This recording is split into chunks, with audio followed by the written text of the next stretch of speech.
get the.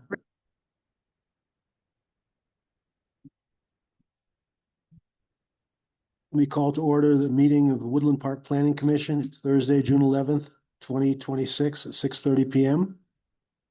We call the roll. Certainly, sir. Vice Chair Ken Kennedy, Here. Joe Fury, Here. Ken Hartsfield is absent, Don Hoying, Here. Jared Newcomb, Here. and Chair Lee Brown. Here. There's a collective sigh of relief as we have a quorum this evening. Yeah. And then I counted that twice when I came. also in attendance is myself, the planning director, Karen Schmink, Dave Burgess, our senior, our planner two is taking care of our audio visual, and then our city attorney, Nina Williams, is attending via Zoom. Pledge of allegiance. To the United States of America, to the republic for which it stands, one nation, under God, indivisible, with liberty and justice for all.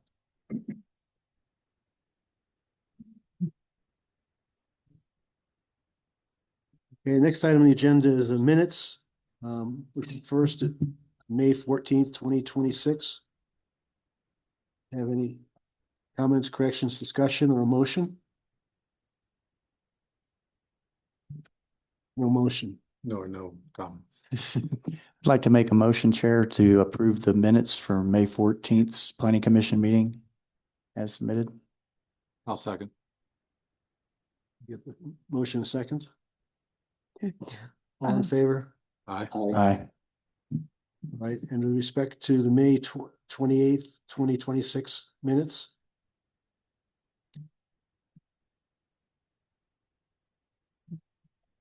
I make a motion to approve the May 28th minutes as proposed. I second it. Motion and a second. All in favor? Aye. All in favor? Both motions carried. All right, next item is beginning of public hearings. 4A continued from April 23rd, 2026, May 14th, 2026, and May 28th, 2026. Challoner Corner subdivision preliminary and final plat.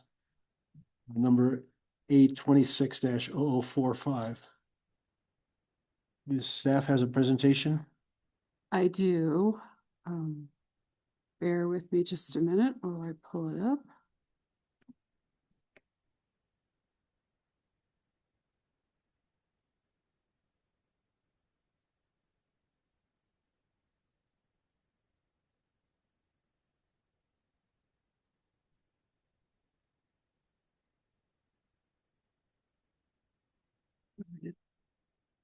I have a smaller laptop these days, which is great for some things, but not so much when you're trying to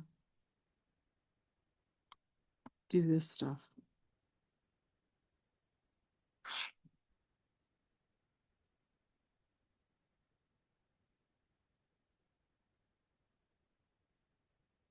I was trying to minimize my Zoom screen so I can actually see what I'm talking to y'all about this evening. So with that, yes, Chair, we do have a staff report for you this evening related to Challoner Corner subdivision. This is a request by Richard and Mary Challoner, both the applicant and the property owner, to plat 0.83 acres into two lots. The subject property is located north of Lake Avenue and between North Baldwin Street and Rampart Range Road. It's a portion of, and is a portion of Lot 1 of Section 19, Township 12 South, Range 68 West of the 6th Principal Meridian. It's known as 405 North Baldwin Street, Woodland Park, Colorado, and it's in the Neighborhood Commercial Zone District. So with that, come on. My slide is not, there we go. So this is a vicinity map identifying the location of this property. So you can see the distinctive horseshoe of Highway 24 in the center of town. And then as you go up North Baldwin Street, it literally is this corner just north of the intersection of Lake Avenue and then bounded on Baldwin Street on the west and Rampart Range Road on the east side of the property. As we stated, it's 0.82 acres in size. And it was originally shaped truly like a triangle with a point at the end of it. And then the southern tip of that property is down here just south of Lake Avenue. And part of Lake Avenue was part of property conveyed to the city of Woodland Park for Lake Avenue right-of-way in the late 1980s. The subject property itself has never been platted, and it was developed with 2 dwelling units at the northern end of the property, and each one has its own separate water tap. So on the west side of the property, the address is 405 North Baldwin Street. This was built in 1960, and it's a very small house of about 761 square feet. Along the same northern section of the property, along Rampart Range Road, there's another very small house, also built in 1960. This one's 432 square feet, and it has an address of Rampart Range Road. So the area itself, the site is zoned neighborhood commercial. To the north of that is another property zoned neighborhood commercial with a residence on it. And then further to the north and west, you have property developed with single-family homes, all zoned urban residential. And then to the east side there, more neighborhood commercial zone property, but it is developed with residential uses. There's some townhomes in there. And then further to the southeast is property where the aquatic center and the schools are. So we've got a couple of site photos to help orient you. So when you're standing in Lake Street looking north of the property, you actually see this fence that was built by Mr. Challoner. And that was an attempt to help mitigate some of the traffic lights or car headlights as they came around the corner and such, and were shining into the houses up there. And then when you're standing on North Baldwin Street, looking towards the northeast, you can see that it's a large open lot in a lot of respects, with the exception of the 2 houses at the north. And from this angle, you're only catching that brown house, which is the house with the Rampart Range address.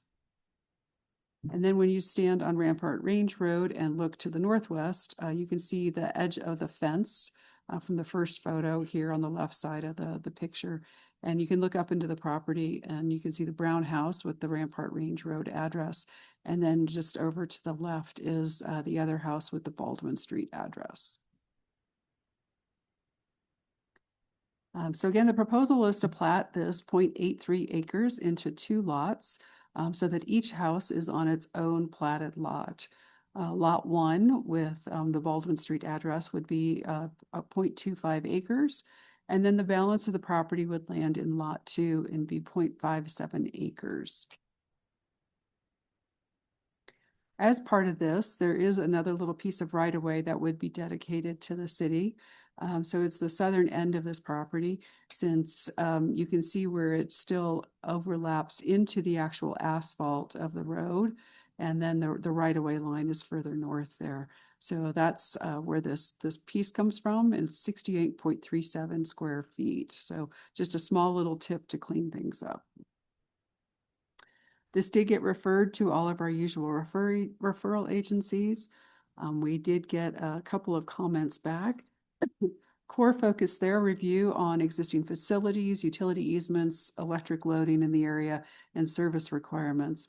So they came back with just noting that there are overhead electric facilities on that subject property, as well as some adjacent parcels. And they were asking for easements. Specifically, they asked for a 15-foot utility easement along the road right-of-ways. And I've got a map of how that plays out. And then with Woodland Park Utilities, they were in favor of splitting this so each house is on its own lot. And they again noted that each single family home already is serviced by its own individual water tap. So there wouldn't be any impact to the city's water system or resources. Like all subdivisions, this did get routed to the Parks and Recreation Advisory Board that looked at this on March 11th. They unanimously recommended that the applicant pay park fees in lieu of a land dedication, and that dollar figure came to $5,448 in fees. Since PRAB made their recommendation, the applicant has submitted a request asking that these fees be waived. Since these are existing homes, And there are no new homes proposed as a part of this application. So when we go back to the conversation about easements, there's a diagram on the right that's color coded. And with CORE, they had originally asked for 15 feet easements. And we were able to fit that in on the property on the Rampart Range side of the property and adjacent to Lake Street. When you're dealing with an already built lot like this, sometimes you run into interesting situations. And in this case, the house here with the Baldwin Street address is located sufficiently to the west that a 15-foot easement would have actually landed in part of the house. So the proposal here is to reduce that easement to 10 feet instead of 15, and CORE is okay with that adjustment. So that works with the existing condition on the property and meets our electric provider's needs. With regard to water easements, there is already some water infrastructure on the property. So along this north property line, you're seeing two easements being proposed, one on lot 1. And I understand there's a meter pit in place there that actually takes care of the property to the north. And then on lot 2, there's a little 10-foot water line easement, which is where the water line comes in off the main and then services lot 1. With regard to sanitary sewer easements, that's the green easement here at the southern end of lot 1. And that easement comes from Baldwin Street and actually provides the sanitary sewer to the house on the east side with the Rampart Range address. So in doing the code review, since this application came in prior to the adoption of the UDC, so it's being reviewed under Title 17 prior regulations. And looking through the preliminary plat requirements, it was found to comply with all of those, or some provisions were not applicable.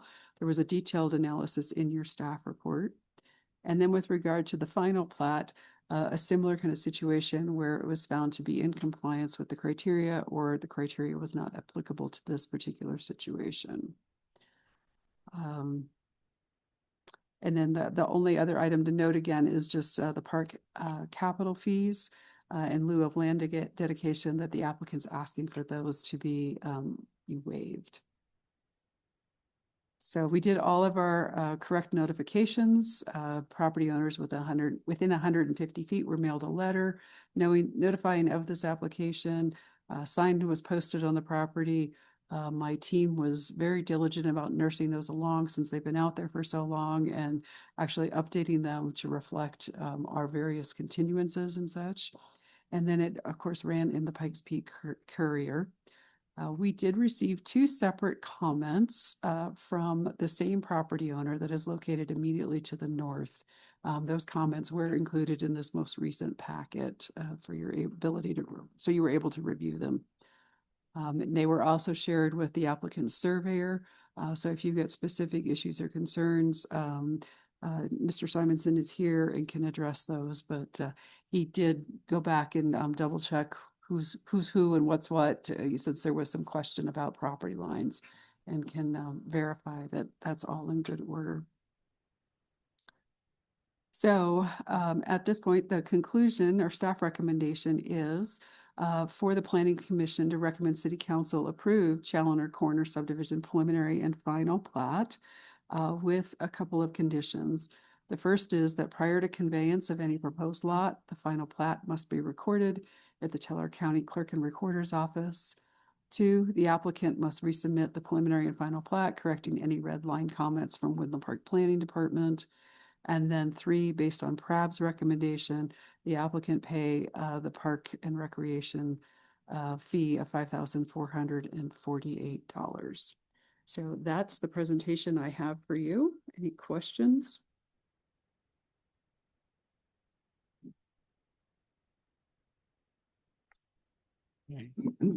Can I ask a question? Okay, so the neighbors' concerns, those, I believe you said, Karen, those were addressed and found not to be a problem? To the best of my knowledge, yes. Okay. Yeah. And the surveyor can elaborate on that from a staff perspective. There, as far as I know, things are fine. Okay. Any other questions for staff before we hear from the applicant? Okay, is the applicant here? You're well. Both the applicant and the applicant's representative, the surveyor, are both here. So I don't, Which of you would like to address the planning commission and comment on the staff comments and or add any other or different points you had to make? Good evening. I'm Eric Simonson. I work for Rampart Surveys in Woodland Park and have been working on this project for quite some time. And typically when we do a job like this, we get title work for the property we're working on. We went further and did a chain of title, basically looking at all of the things on the property to the north and didn't find anything. What I found was a 1987 deed. It was for a easement that expired. It was only 8 months long. So that was from 87 to before 88. So that's the only thing I found. Core has a 3-phase line that's on that property to the north of us. So they didn't request any additional easement on our side except for the 2 along the right of way and along Lake Avenue. So, and we're cleaning it up with easement for the property to the north for water meter pit and had it locate, the water lines located and creating that easement so they have the right access and maintenance and, you know, any repairs or anything to that. Because there was never any easements that I found. That, you know, and there's none on ours. In our exceptions, we don't have any easements. We are creating easements for sewer service and water. So it's pretty cut and dry. Is is the applicant prepared to provide a title policy with respect to the land being subdivided? Yes, it's a requirement of the city. We've got a title report, which is not a commitment, but it really is, you know, since they're not a sale of the property right now, we order title report. And yes, it's been updated for the plat. So when it goes to Mylar, it has to be, Karen, within 90 days. I believe so. Yeah, and so when I get the title report, it can be updated twice. So even if it's over that, it's going to be updated and it will be on page 1 of the plat. The title commit or the title report. It refers to that. And then we have the exceptions in there, Schedule B on the title report in our notes on the front page of the plat, which is page 1. Questions? Are both dwellings complete separate utilities for electric and gas and any other utilities besides the water? The water and sewer, I don't know about the gas and it's all, it's separate. Everything's services each house individually, but Okay. I got involved was the sewer and the water.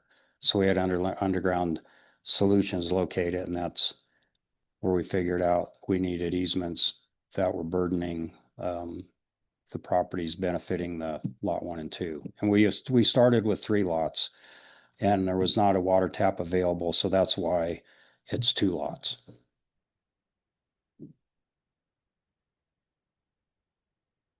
I'm not sure who to ask this question of, but are there other easements for like cable or Nothing that fiber? No, there's no specific easements that were mentioned in the title work. And it's an unplatted piece of property that it's very typical, you know, and like Karen said, that the right of way, the property crossed the right of way one time and then the city acquired a little piece and then we're just cleaning that up. So there's really no easements except for the water and the sewer. And I will add that it's quite common for especially cable to run within the right of ways as opposed to in a separate utility easement. You see them in general utility easements in newer developments, but in older established areas, a lot of times they came in well after the fact and just ran those lines in the city right of ways. And the new subdivisions get a 15-foot easement, public improvements and utility easement. That's not the case in this one. It was unplatted, so there's no public improvements along Rampart Range Road, Lake Avenue, or Baldwin. Thank you. Yep. Is that it?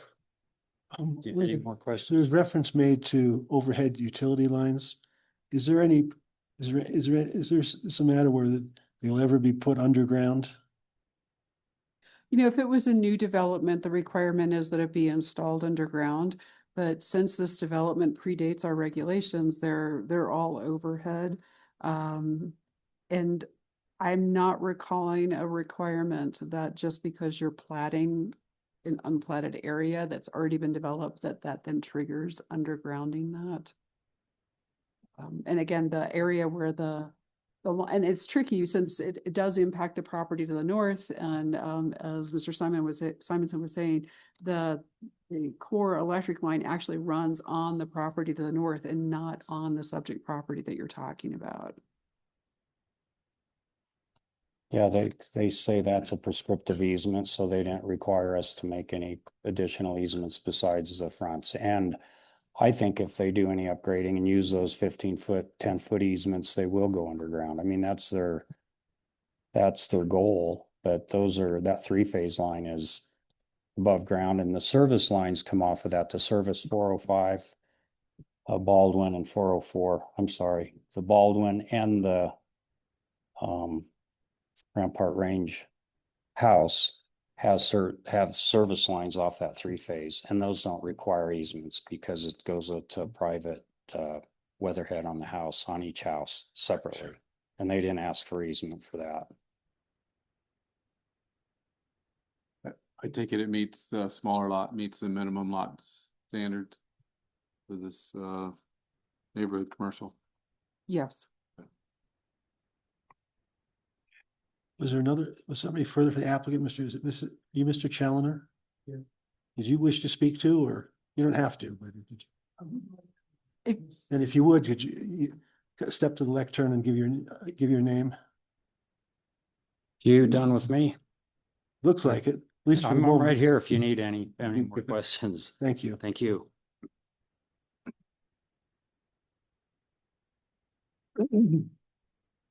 Well, I am Richard Challoner. Mary and I are the owners of the property that are submitting this application for the platting of the property. I wanted to address the one issue of the required remaining fee that needs to be paid prior to the completion of the subdivision of the property. This is something that needs to happen for us. The reason being that we've created a home here to be forever. However, I've developed a lung condition, and my wife has a heart condition, which requires that we move to a lower elevation for our health and well-being. It's the needing to clean up the property and plant it properly is something that's been needing to be done and that we've wanted and needed to do. In identifying this need for us to move to a lower elevation, we decided to, at this time, take the opportunity to do something that would allow us to move, and for the remainder of our family, which is still depending on the property, to also have that. We'd be able to sell one portion, have what we need in order to move and have a home elsewhere. The rest of the family would be able to still have what they are depending on. So we've done everything that we can in this effort to get this done and cleaned up. So the need to come up with this for $5,488 prior to the completion of the project presents a serious problem for us, because we don't have a way to come up with those fees other than through the sale of that house. So we could pay that after the house is sold and we have those funds. We can't pay it prior to the completion of that if we can't put up a deed for sale and have the house sold without this being completed. So I'm asking for reconsideration that if the fees are not to be waived, and I did read the requirements and I understand what the park and recreation requirements are for the $2,200 and some per site when the subdivision is completed. I understand that. And my request is that we can pay that if it's still required after we come up with those funds through the sale of the house, which can only happen when this is completed. Can we, if we can come up with an understanding for that, then we can go through. Otherwise, the entire process is held up and hands are tied. We don't know what to do otherwise. I think that's the completion of my statement, unless there are other further questions. Apparently not at the moment. Thank you, sir. Okay, thank you. Let me ask, is there anyone else here in the room or online that would wish to address this matter as part of public comment? Well, let me open the period for public comment now and ask if anyone in the room would wish to speak. And ask, is there anyone online who wants to raise their hand to speak? No, sir.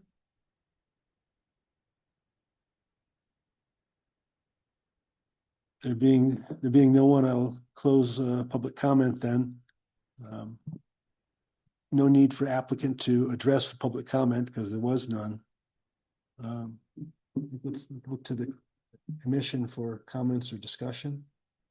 We can ask the applicant, discuss it ourselves, ask staff. Well, I guess I want to start with just, you know, what's in the realm of what we have decision authority over and what we do not.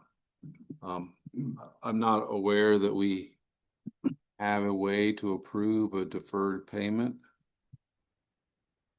Is that a fair statement? It becomes very awkward in terms of tracking. Yeah, which is why we asked for that, prior Right. to the plat being recorded. Right. It's also, I think it'd be the case of waiving the park fee is not within the normal area for the planning commission to recommend. We might consider a recommendation, and perhaps if Karen could send a separate resolution that we recommend or don't recommend it, or if we did, or we don't have to, if we don't recommend, there's no need for it, but give us something for the staff to be able to present to city council our recommendation for what it's worth, which may not be much. Sure, Joe. Question, is there any precedent for this fee being waived? Staff. I have 4.5 years with the city of Woodland Park, so it's, a nanosecond in terms of how long that fee's been in place. I've not seen that happen, but we've also really been typically dealing with newer developments and the addition of houses. This is a little bit different, that you're talking about an already developed property that's just never been platted and kind of cleaning that side of it up. The mechanics that I would recommend would be to deal with the park fee question first. And you could do that through a separate motion if you were inclined to recommend waiving that. And then under the subdivision recommendation, right now we list 3 conditions, one of which is payment of that park fee. If you were inclined, you could recommend approval of the subdivision, but with only the first 2 conditions. So you're kind of splitting it apart and dealing with the pieces. Alternatively, if you wanted to keep that recommendation to pay the park fee, I would say just go with what staff has presented for you as a recommendation. Can I ask, do you see the park fee as a requirement for new housing or requirement for new platting of existing housing? This is where I'd have to dig back in, because we have several different park fees. I think a lot of this particular fee, because it's a payment in lieu of land dedication, I believe is what the fee, the one that we're talking about. So a lot of times that is kind of with a plat, but it's also a new development. So it's kind of both. In this situation, you've got two houses that have been there since the 60s. And I didn't double check, but I think our park fees are considerably newer than that, all of them. So if this had previously been platted, they would have never paid the fees anyhow. And they are dedicating a little bit of land to the city anyway, right? With the 68 square feet or whatever. For in- right-of-way For purpose. right-of-way purpose, in addition to what was previously dedicated at some time in the past for Lake Avenue. Correct. So So there it's not- has been some land from the lots turned over to the city anyway.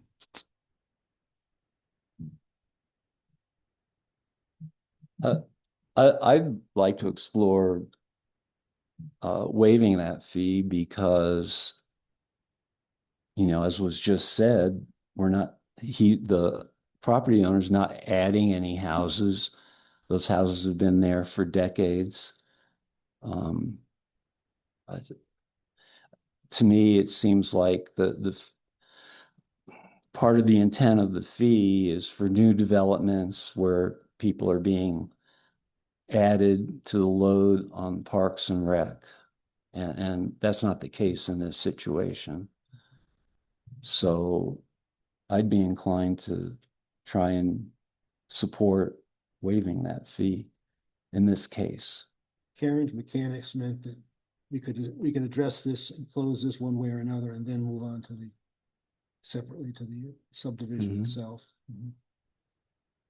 If people are sort of nodding, I don't know that anyone have anything else to contribute, or would like to make a motion regarding a recommendation on waiving the parks fee? Yeah, I'm not aware that there's any other concerns other than the park fees. I think we can handle in one motion. Looking around. I'd agree with that. Someone like to make a motion for us regarding the waiving the parks fee? Or Split it apart, just so it's clean and easy to follow in the minutes, please. Can you bring up conditions 1, 2, and 3 on the screen, please? Sure, just give me a second.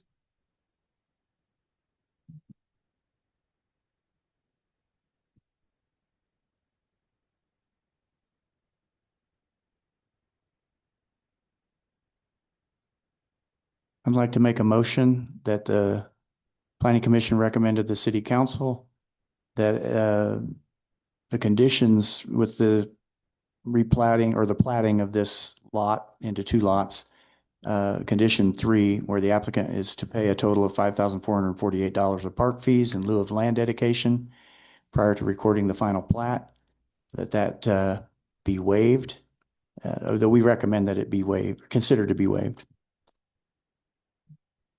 I second that motion. Okay, so just to be clear, that's a motion we recommend waiving the fee that's described in 3. We're not addressing. Right. Conditions. So.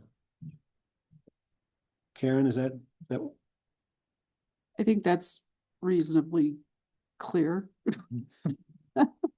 I'll probably massage it a little bit in the report that goes to city council, but I got your intent. Any further discussion on that? Then let me call the question then. Karen, did you call the roll? Mr. Fury, Yes. Mr. Hoyne, Yes. Mr. Newcomb, Yes. Chair Brown, Yes. and Vice Chair Kennedy. Yes. Okay, that motion carries.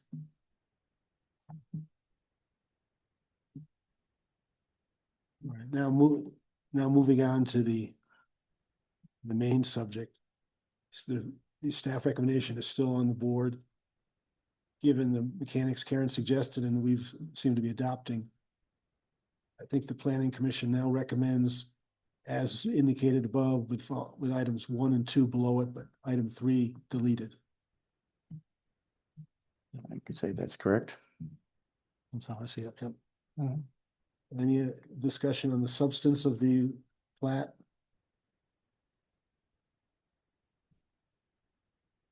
Motion?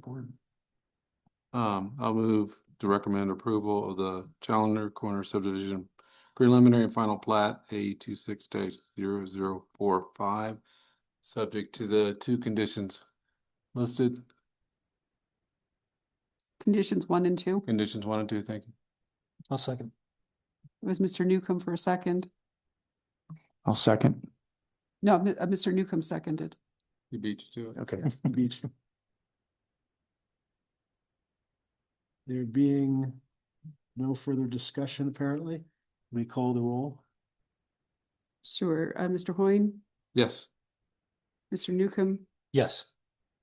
Chair Brown, Yes. Mr. Kennedy, Yes. and Mr. Fury. Yes. Okay, motion carries. Okay. Mr. Chairman, please understand, this is simply a recommendation from the planning commission. Your request would, among those things considered by the city council, which can concur with it and go ahead with it or have their own ideas too. But I appreciate your request. Thank you. And for the record, I'd like to note that this is scheduled in front of City Council for next Thursday, June 18th at 6 p.m.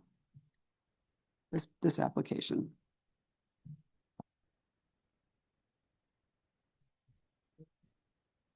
Next Thursday, June 18th at 6 p.m. Yes, sir. Okay, thank you. Moving on to public hearing item 4B. Continued from April 23rd, 2026, May 14th, 2026, and May 28th, 2026. Pines at Stone Ridge PUD and preliminary plat extension number A 26-0080. Is there a staff presentation? Yes, sir, there is.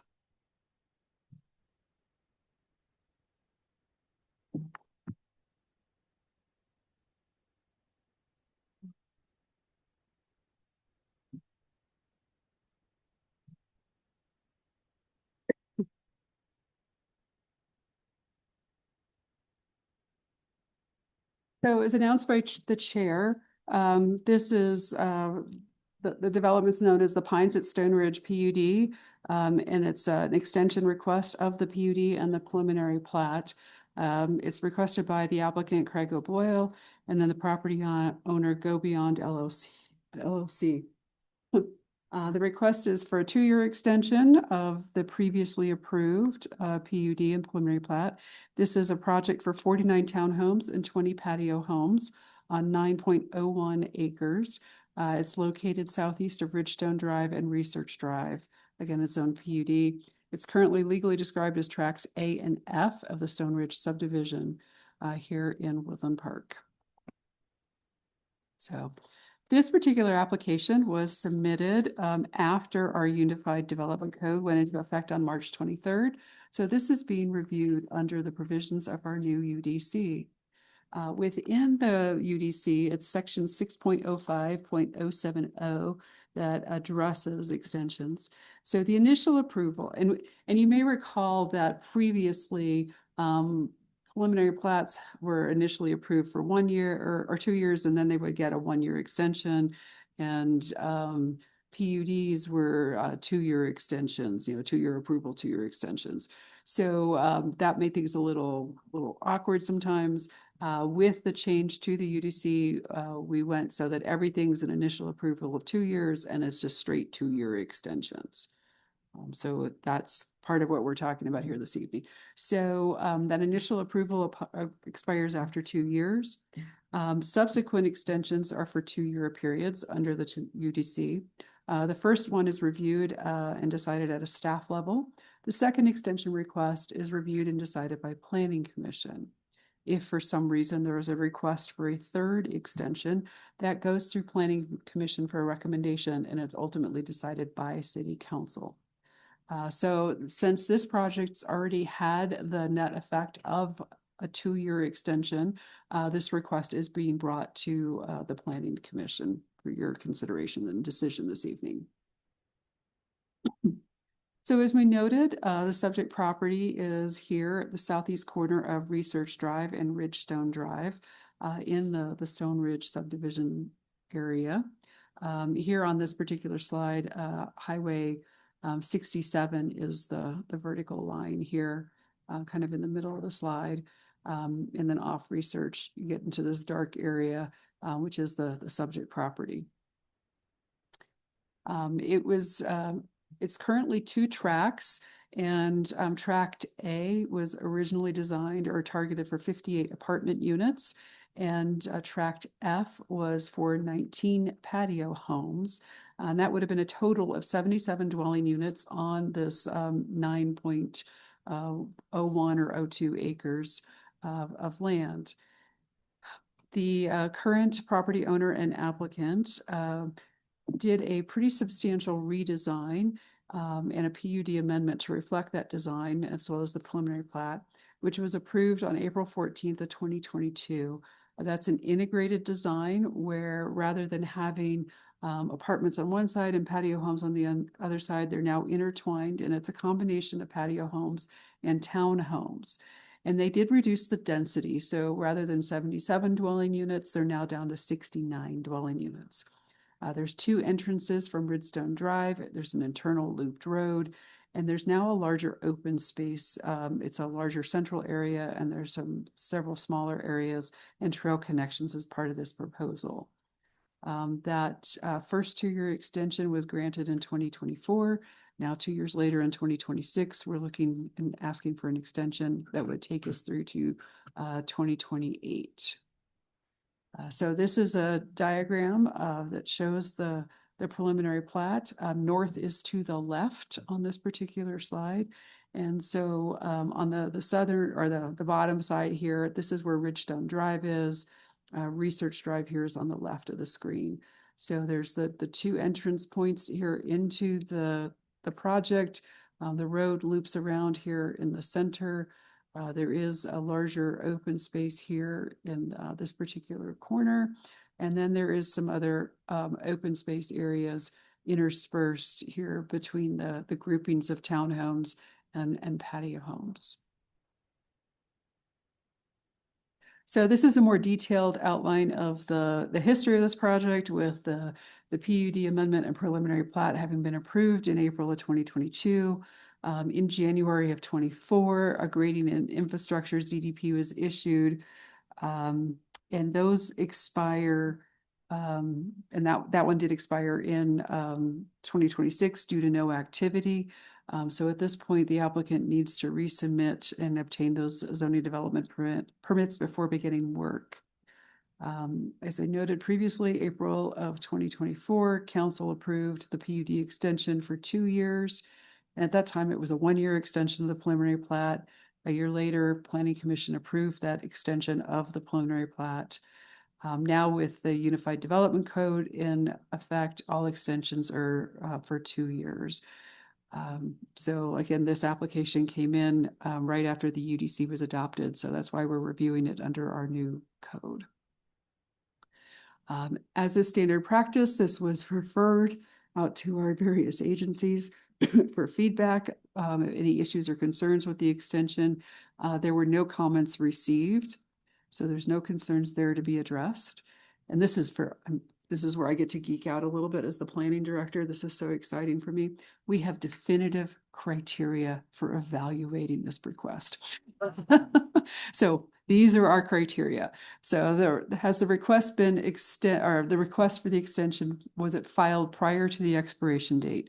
And the answer is yes, since this request was received on March 24th, and the actual expiration date would have been April 14th of this year. So the second criteria, B, is the applicant is able to demonstrate substantial progress is being made on the application. We found that it complied since there was a grading and infrastructure zoning development permit obtained in 2024, and it was just this January when that expired due to inactivity. We understand that the applicant has been working with several financing groups in order to gain funding for the project. And then the third criterion, letter C, that circumstances or conditions existing at the time of the original approval have not materially changed. We found that this complies. Since the PUD amendment and preliminary plat approval in 2022, we've not adopted a new comp plan. The subject property is still the same zoning district. That's not changed. And then the circumstances and conditions existing at the time of the original approval have not materially changed. So with that, the staff recommendation to Planning Commission is to approve this request from Mr. O'Boyle and Go Beyond LLC for a 2-year extension that would then give this a new expiration date of April 14th of 2028. Any questions? Just a curiosity, can more extensions continue to be granted, or has this reached the limit? They'll be eligible for one more 2 years from now if they have not already gotten their permits in place and started work. They're potentially asking for a third extension. Under the code, 3 extensions is the maximum. And that third request, like I said, comes through you guys for a recommendation, and then just go to City Council for a final decision. And the bar at that point is actually slightly higher. Since our regulations require that third extension, the applicant must demonstrate good cause for requiring that third extension. And we define good cause meaning justifiable and reasonable reasons why work did not commence within the allotted time frame. Thank you. Sure.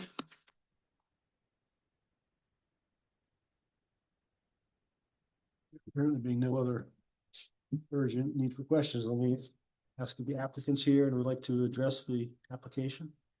The applicant is available via Zoom. So, Mr. Boyle, I'm here. Karen, can you hear me? we can. I'm sorry, I didn't hear. Was there a question? Yeah, I'll ask if you could give your name and city of residence, and would you ask if you'd like to speak regarding the application? Sure. My name is Craig O'Boyle. I am based in Colorado Springs.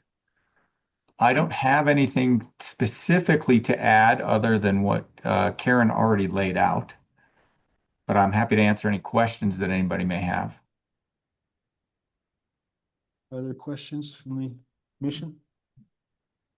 I would like to just hear a brief update on your status of how and when you think you might get started.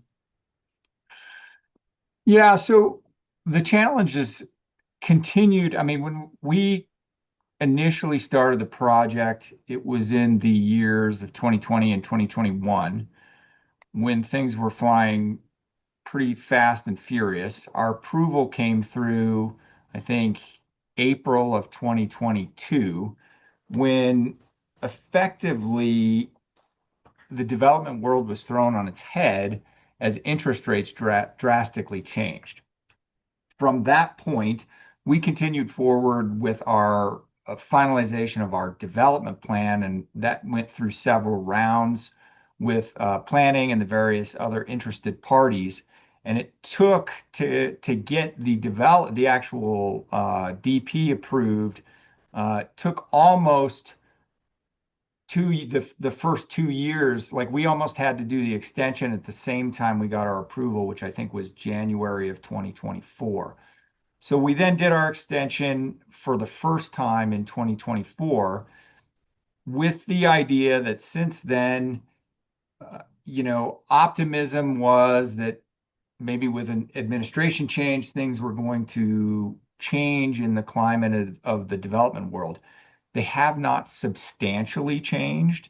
And the last thing we want to do as a company, truthfully, is start moving on a development with several $1 million of financing, and the market for the end product, which is a for sale townhome product, it's just not, it's not where it needs to be, if that makes sense. I don't think, we don't want to have bad debt. I mean, we're into the project in a way that we don't have any debt. We don't want to step into several $1 million worth of debt unless we feel confident that we have a project that we can move the end product, if that makes sense. And so what we're doing is we're watching overall economic conditions as well as seeking basically larger partners that potentially have deeper pockets than we do, that can come in and withstand economic uncertainty better than we can, if that makes sense. Thank you.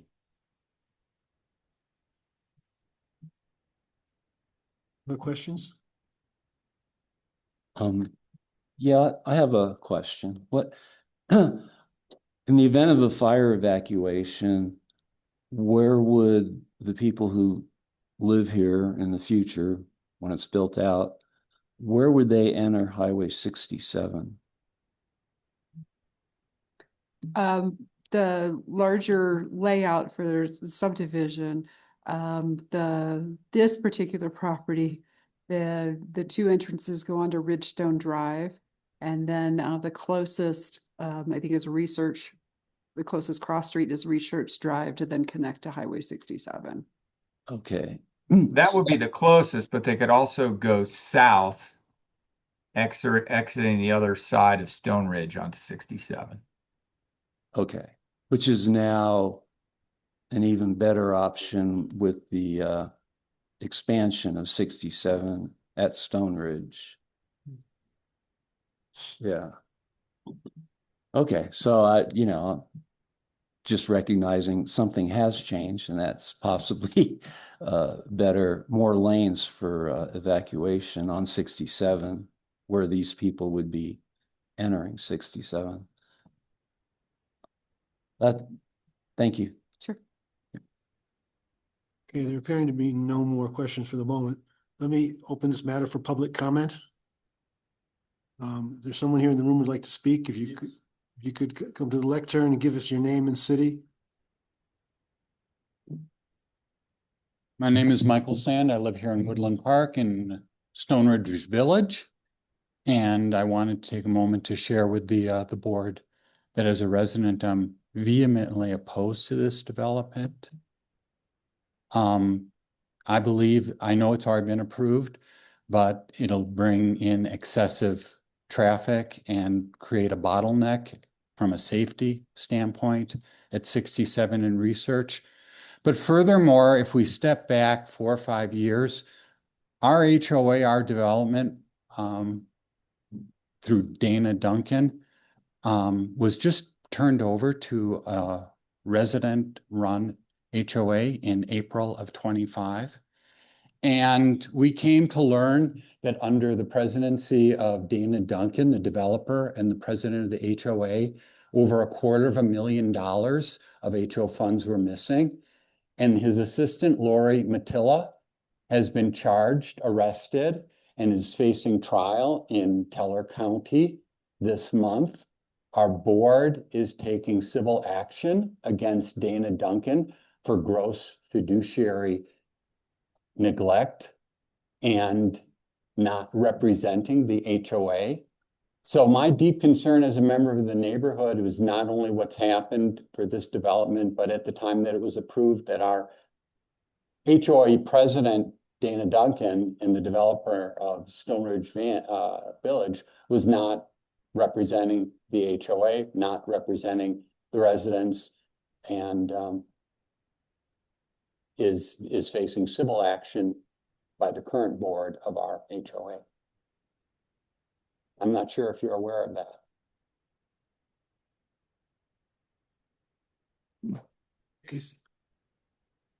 You have further comments, sir? The public comment isn't a discussion back and forth. But we're Okay. interested in your. All right, well, thank you for giving me the opportunity to speak. Okay, thank you, sir.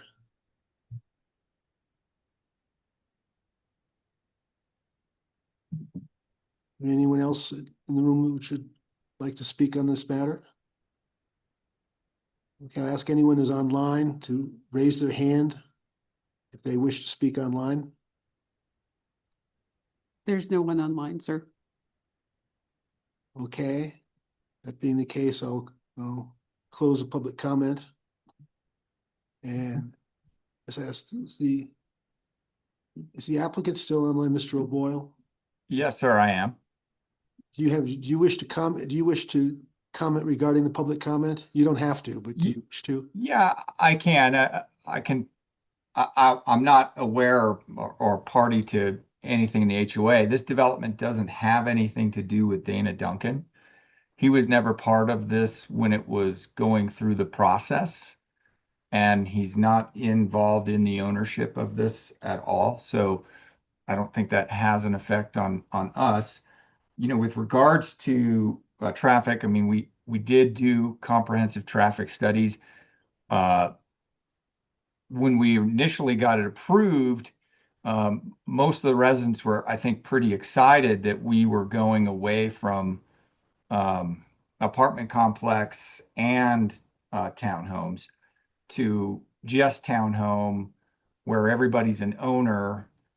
And the project itself will have to have an HOA as well for maintenance of the common area and everything else. So that would be created as part of the project. And I believe that's a condition of our approval as well, if I go back through things. Okay, thank you, sir. Yes, sir. Questions from the commission for the applicant or further questions for the staff? I'd like to make a comment. When this came to me, when I was on the planning commission and I think Lee was also there, Ken Harsfield, but some of the other guys weren't here. It was a PUD amendment that was changing from apartments to townhomes, as it was referred to in the report. The planning commission did not have a decision as to disregard the original approval at the PUD at that time. It was just do we want to reduce the dwelling units and change the format? There were some public comment at the time of traffic to the adjacent properties that were already existing. And one lady was concerned for her children and the amount of cars on the exit road from this new subdivision. But so anyway, the approach at that time was it was an improvement in the number of dwelling units, the amount of traffic, and it was approved, and then it was extended because there was no additional thing. So if we did not approve an extension, they would simply reapply and have to go through the process again and respend additional funds to try and get approval. And then there would be a public comment, obviously, as to whether or not it goes forward. I would continue to make public comment to the city council if you wanted to, but in this case, we're just approving an extension again. And I guess we get to approve it at this point, not the city council, correct? Correct. Okay. So. Yeah, we don't get a ton of comments on these things, but when we do, it's usually the concern. Congestion is usually the primary concern. It's a little frustrating, I would say, from our standpoint. That's really a question for when the zoning occurs. So when it was zoned for this type, which allows this amount of density, largely that decision is made at that point. So it's within the constraints of the approved zoning. So congestion is always a concern, and that's why we do traffic studies and everything to make sure that everything is accessible and doesn't unduly burden the streets or the intersections, or sometimes they have to put in a turn lane or whatever. But essentially, that's a zoning consideration. My own sense of this kind of an application is that unless there's new information that suggests there's something severely wrong with the initial decision, there's something Mhm. unlawful or was incompatible with some clear requirements, that if the circumstances haven't changed in the law or the ordinances involved in such too, is ordinarily first or second extension would ordinarily be approved. The city council, I suspect, would typically approve one additional one if there were no change in circumstances, once again, unless there was some fundamental flaw that appeared, or as I say, or the circumstances had changed. Yeah. I'm not aware, I mean, I don't necessarily love this development particularly, but as Don said, the density that was there, and this was already provided for, and that's already been done with the developer. And reasonably expect to take some additional time to try and get his financing in line to go ahead as was approved.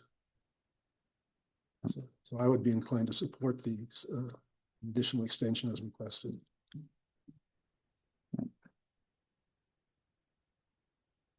Any other comments?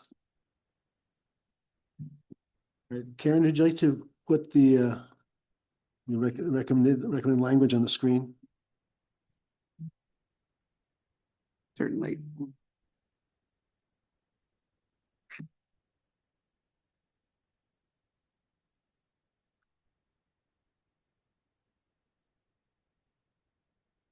If someone would like to make a motion, they can, it could be just to approve the request as recommended by the Staff. planning staff, rather than reading the whole thing, but whatever you'd like.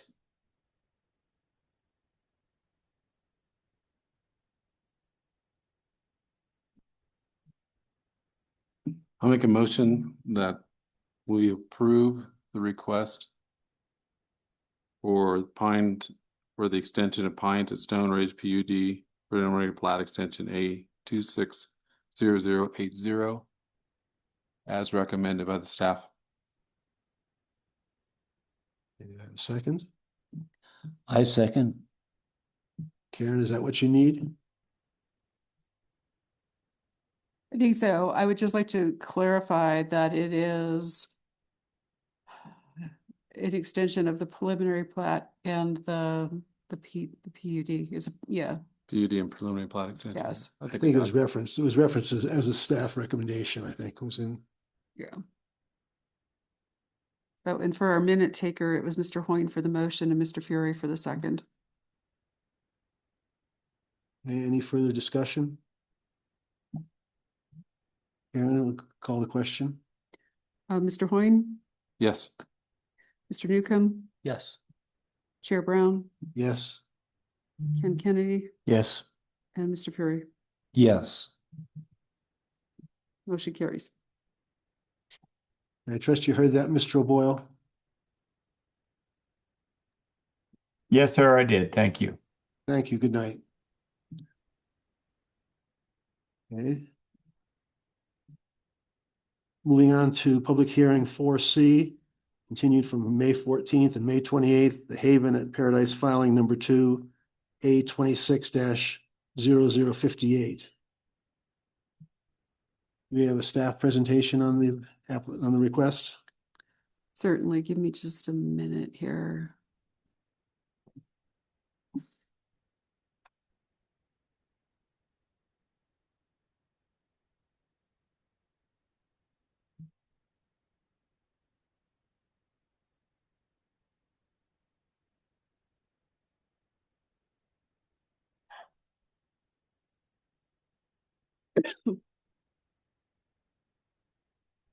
Sorry. By the way, this is way better than it would have been like a month ago.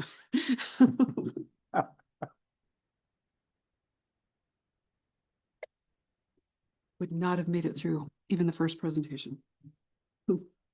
So, so this request is from Mark McNabb. He is the applicant on behalf of Ventus LLC, the property owner, and also the city of Woodland Park, who is also a property owner in this particular situation, to replat into 3 lots, lots 4 and 5 of the Haven at Paradise that's zoned suburban residential, together with an unplatted 2.5 acre tract owned by the city of Woodland Park, that's zoned public, semi-public land here within the city of Woodland Park. The property is located north of Kings Crown Road and west of Red Haven Place.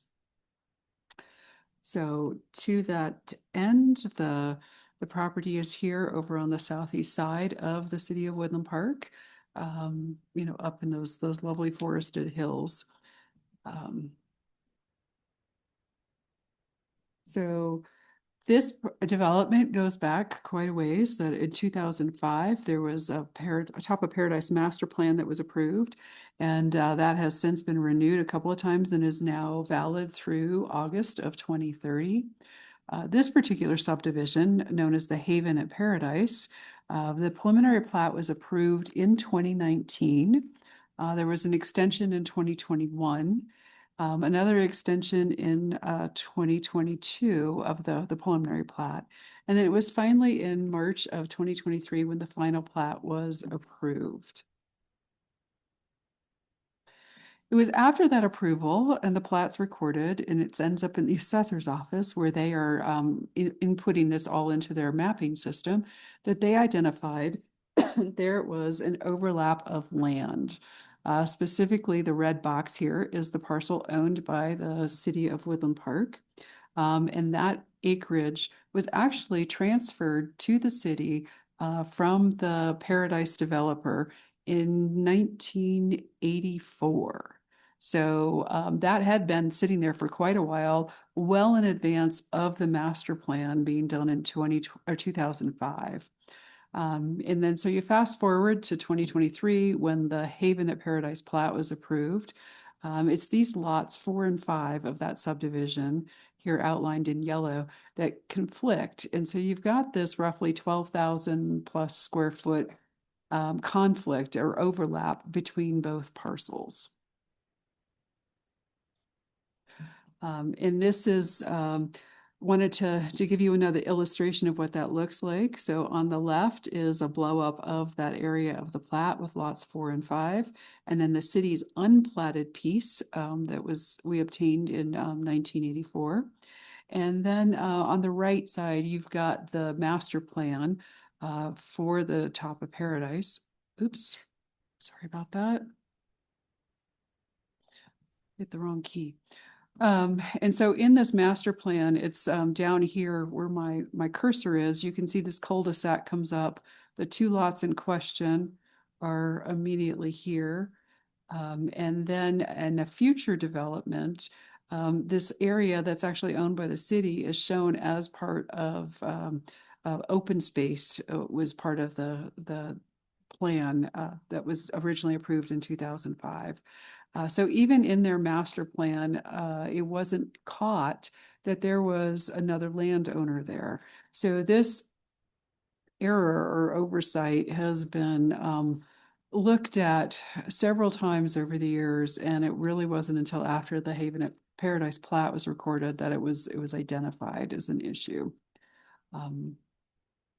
So in this particular area that we are dealing with 2 separate zoning districts, the residential land of the Haven at Paradise, as well as the surrounding subdivisions, is all zoned suburban residential.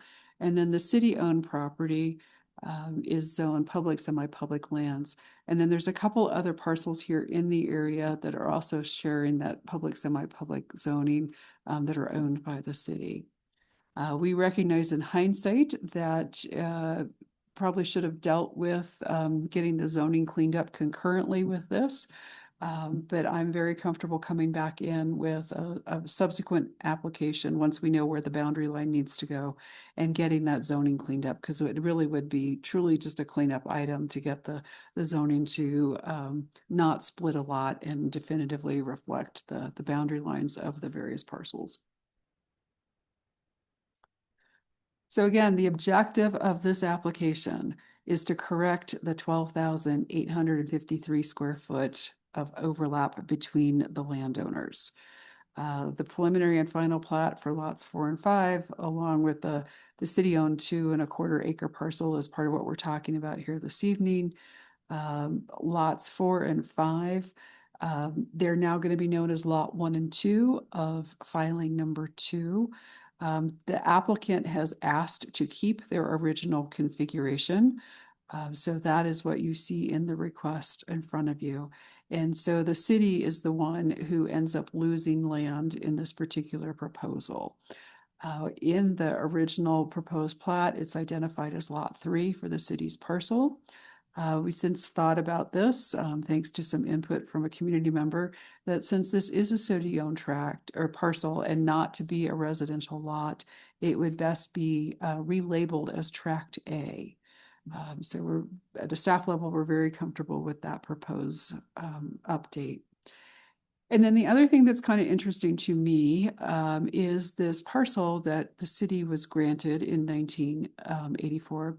There was no dedicated access to that parcel, a violation of state law at that time, as far as I'm aware.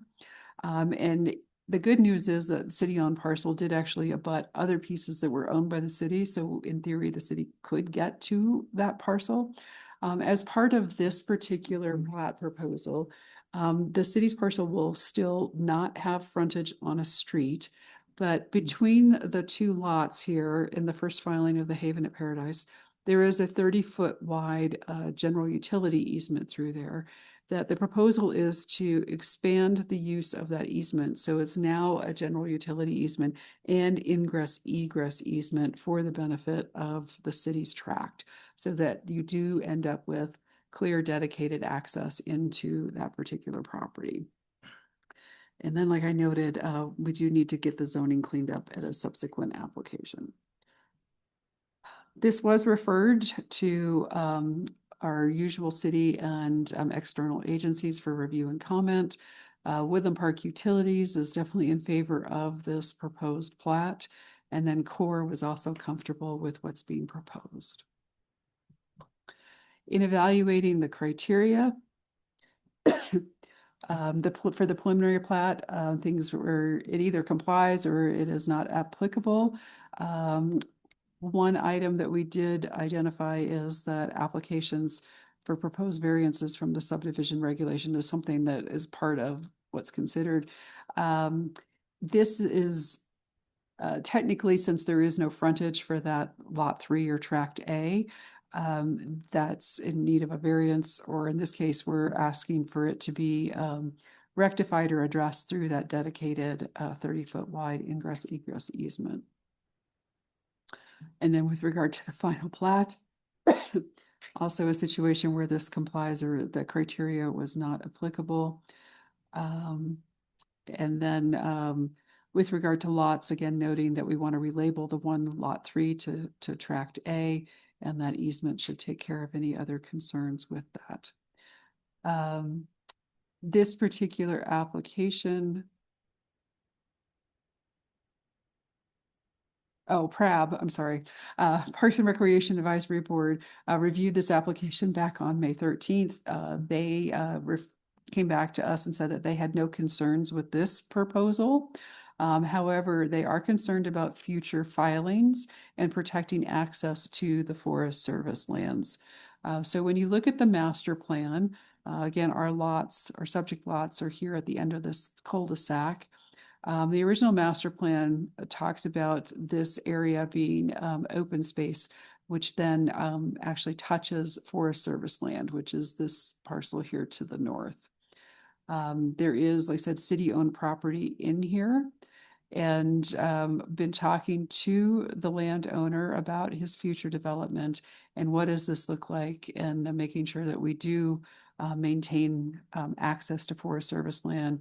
And then I've also been encouraging him to think much more holistically about that particular project in its entirety and what else can be done to extend trails throughout the development. But that's a future application and not part of what this is this evening. So we did all of our notifications to the adjacent property owners within 150 feet. They were mailed a letter.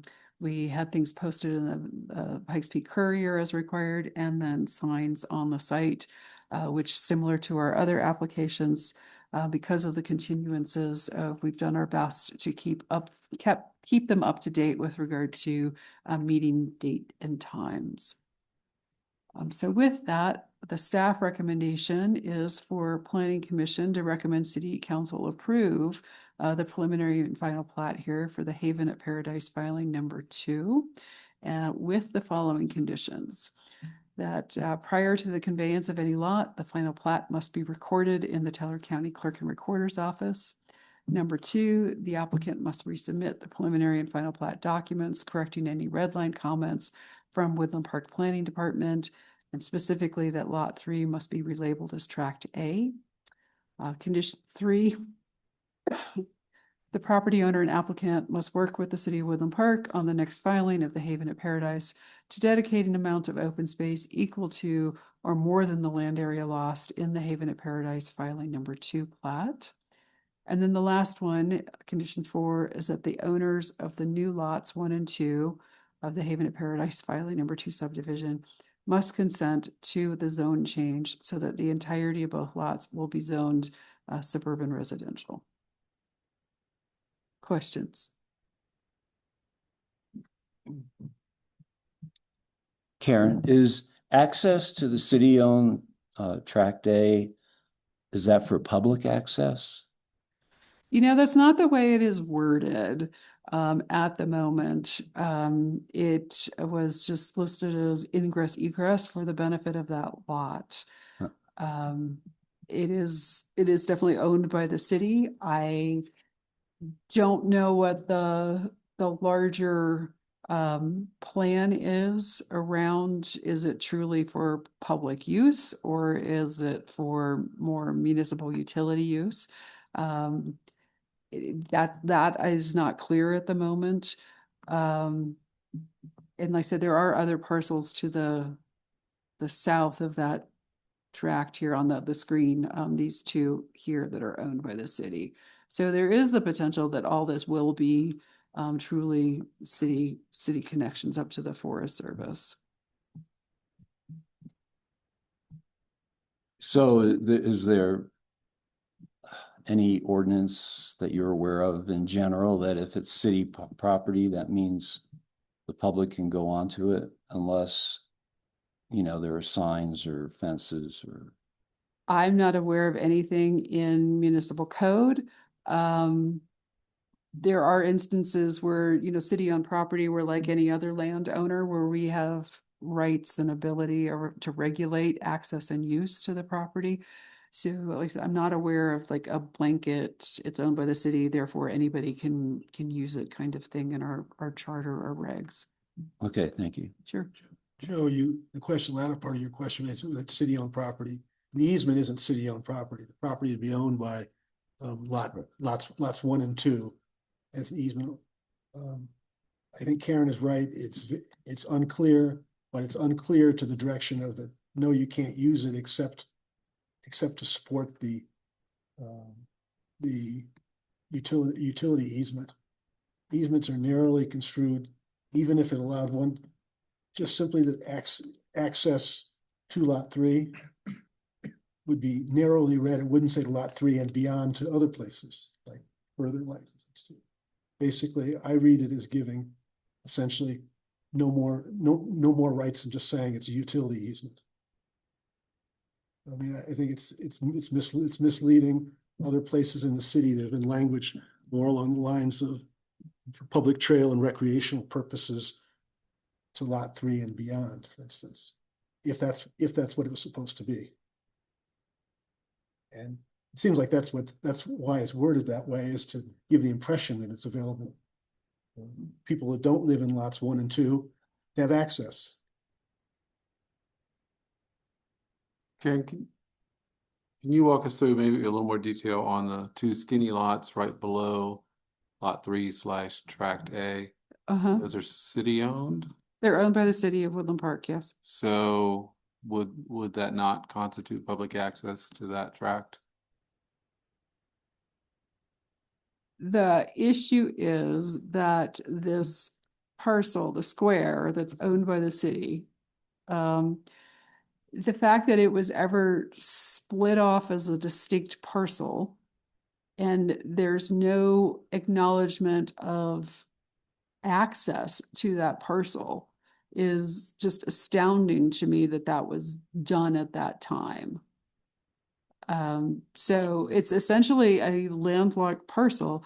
So luckily the city owns two other lots here that then, you know, we can get to this piece through Yeah, there. so the city has it completely within its, Just because we own the adjacent lots, if for some reason there was Sure. a decision to sell those adjacent lots, then you're still back to, you've got a piece of land that doesn't have access to it. right. I mean, I got a lot of things going through my head, and so, you know, don't take any of these as a pushing one way or the other, but I don't know that necessarily that resolving access to that lot is really the incumbent upon the owners of those two other tracks.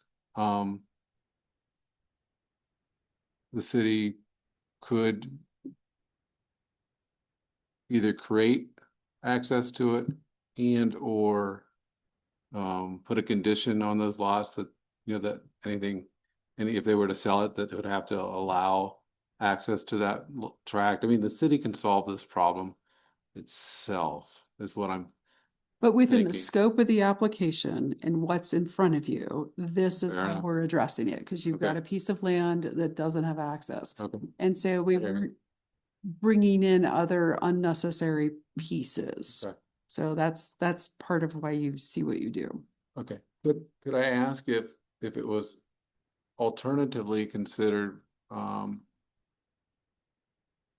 don't know if in exchange for that land is the right way to say it, because it seems like ownership of those overlap was a little bit uncertain or in dispute, but might another way to fair trade, if you will, to resolve it would be for the, what is it, Ventus LLC to provide access to the National Forest land? Well, if you go back to that master plan, that's actually already part of the master plan. That Okay. that's supposed to happen, and it's just part of a future filing. And again, that's not part of the question in front of us. I'm already uncomfortable with the condition in there that they're supposed to provide things at that point in a future filing. So it's kind of kicking a stone down the road. Yeah, I don't like conditional. I would have Good liked thought. to have solved that now. And my preference, well, my big preference was to deal with this holistically and really look at the next filing.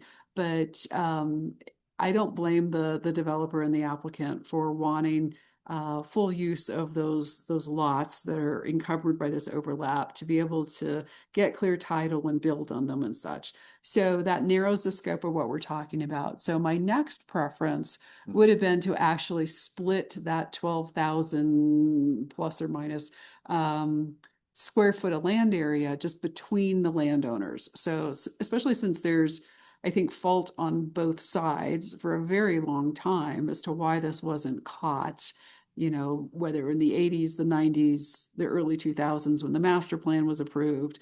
So at this point, so let's split the difference between the city's property and the privately held land.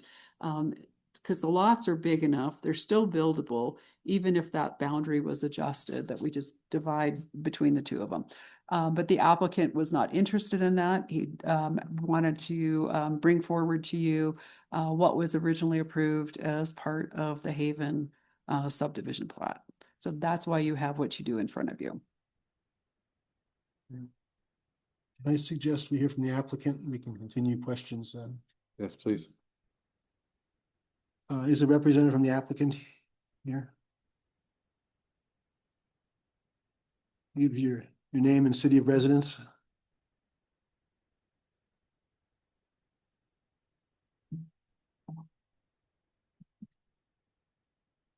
Mark McNabb, Woodland Park. And I am MBI Contractors representing Ventus LLC.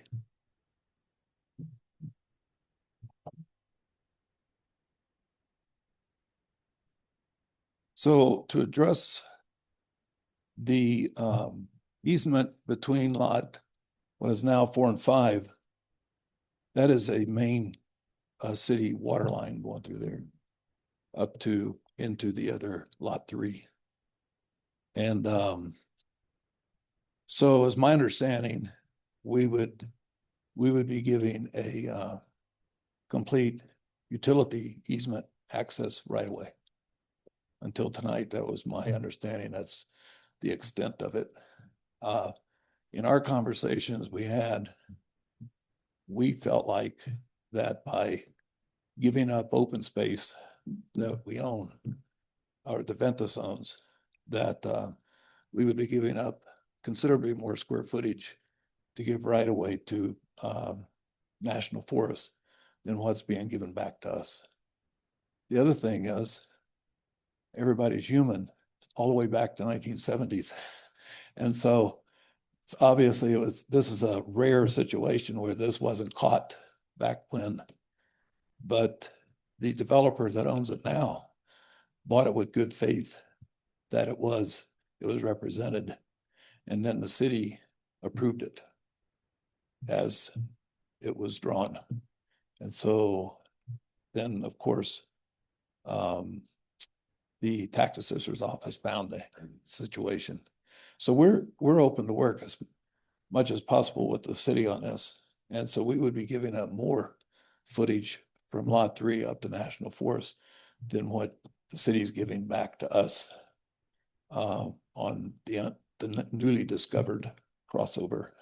And it seems to me like with the 2 lots coming down to King's Crown, that could be a trailhead, which would make a lot more sense to have a full-fledged trailhead there with a trail going up into national forest. So that's what we see at this point.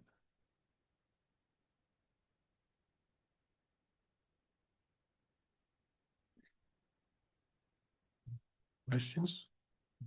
Well, and once again, don't interpret my question as pushing one way or the other, but then it would seem like essentially what we're being asked is for the city to just surrender claim to that overlap. If this is simply a utility easement, I don't see that the city's getting anything in return. Is that a correct interpretation? I'm just trying to make sure I understand. I'm not trying to make an opinion or judgment. It's not on our part because we would be ready, willing, and able to give a nice broad area of land from lot 3 up across the open space when we develop the next section, which we're starting to do at this point. The next phase. And I think we calculated that it's going to be 14,000 plus square feet. And we're open to the width going up to national forest so that it could be a nice trail.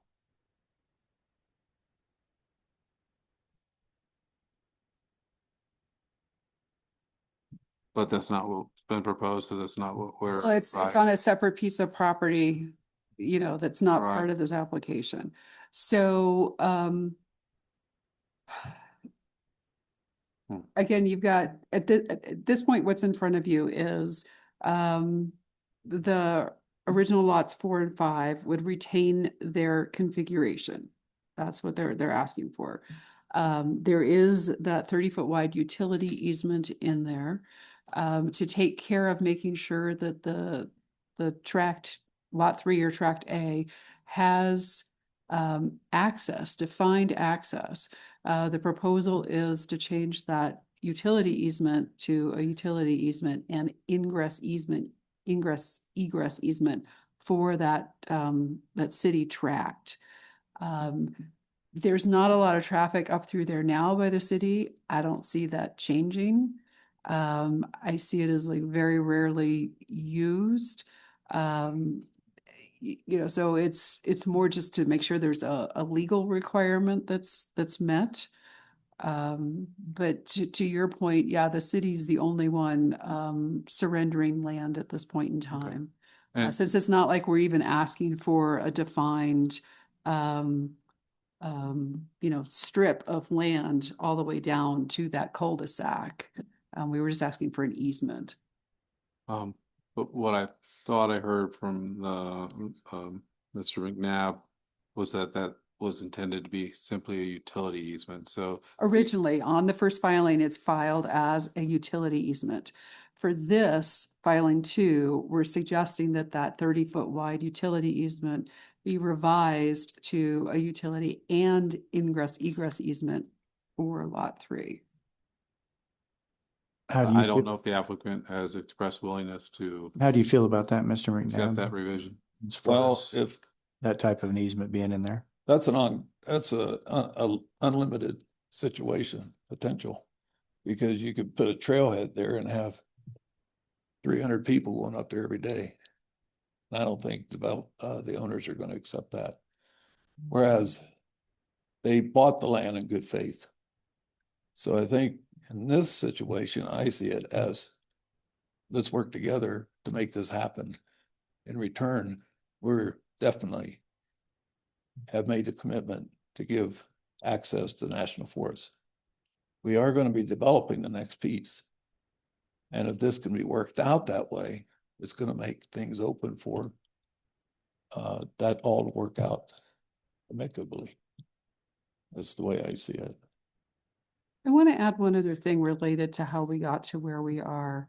With regard to the first filing, after this was identified by the county assessor, went back and looked at the title work that was part of what Ventus had purchased. And sure enough, within their title work, it clearly calls out and goes around the city-owned parcel.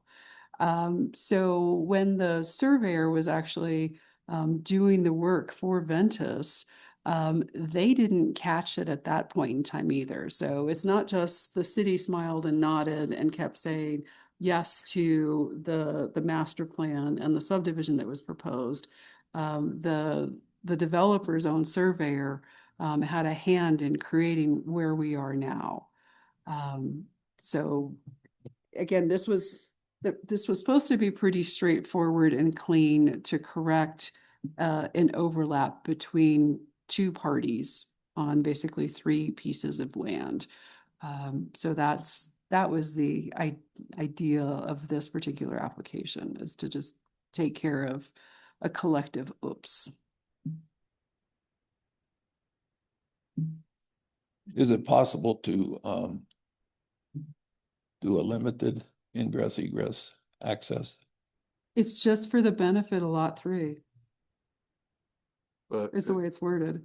But if lot 3 ultimately someday connects to the national forest, that the implications are much broader. Well, right. Access and egress that's provided would not be sufficient to support use of that easement as a trail going through tract A to become tract A and continuing on to elsewhere. That would be. If you wanted to have a picnic on tract A, That's a burden on the yeah. on the property from the easement. It's greater than is stated in the language to it. Mhm.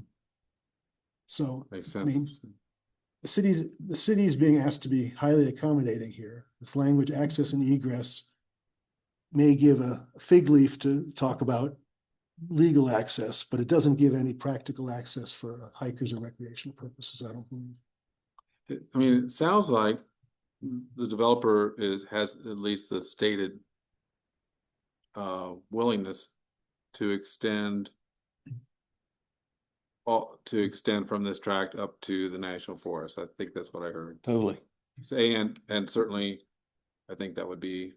Which is already part of what's identified in the master plan. That's Okay. already on the table. Okay, since we're talking about the master plan, referring to the original filing 1 for here, the master plan refers to tract B, if people recall it, on the eastern end of the property as being public open space. That's not what's in it now. Yeah. That the green area on the right side is shown in the master plan as public open space. It's over here. The plat calls for private open space. Well, I call some history on it too, but I think the public open space is the green one to the right. The other one is private open space. well, I'm taking a look at the map. Can you see the master plan above you on the map? Yes. The green area part of it on the right side of that in the lower right part is city-owned open space. Right. The remaining portion of it is private open space inconsistent with the master plan. So I'm saying the fact there's a master plan that shows green area in the area we're talking about doesn't provide any assurance, because the last time it came, the developer didn't give public open space to the area shown in the master plan. Yeah, I wasn't part of the original. I've come in since then. I recall the original one quite well. Yeah, Earlier, I his wasn't early part of owner, that, so- Will Brown, presented it. Basically, he as much as said, well, it's open space. He had in mind, this was trading material for him to give it up later. Remember, if the language on it says it's private open space or can be given to the city. It was anticipated it would come to the city in part of trade for something. We now have a developer who's looking not to trade, but just have the city say, please take care of this problem for us. Karen, was there a wildfire mitigation plan presented for Tract B? I dug back through our records, and there was actually a wildfire mitigation plan for all of the Haven at Paradise, that first filing in 2019 that was supplied. So it covered the entire subdivision development. So I did dust that off and forwarded back to the applicant and the property owner and suggested that they might want to update that and actually start to implement it, given our excessively dry conditions that we have. But there is one on file. Yes, and when Karen sent that to us, that's the first time I was aware of it. Again, I came into this project later. And I went through it thoroughly. It was done in 19. Since 19, Will Brown went in and cut down hundreds of trees on his own. So that changed things. We have now put in roads since the original mitigation report. So the mitigation report was all the trees, where the roads are and where they're not. And so that has changed. We have about 10 to 12 lots in there right now that are cleared, either built with homes finished in the process of being built, or cleared for building. With the new insurance regulations, they're more strict than this mitigation report. And so we have to work with our clients on that. So we are mitigating all the lots in there based on more than this mitigation report. So I think you'll find that right now, for example, if you go to page 6 of that report. Okay, I just asked if there was a mitigation report. Yes, I'm sorry. I'm trying to say that we're really working on it to make sure it's more than okay. fulfilled. As I recall, my key point was that the fact that the master plan shows open space to the western end of this property doesn't provide any assurance that that's what'll come, because it didn't provide assurance of that on the southeastern portion of the property that Karen just had up on the screen a moment ago.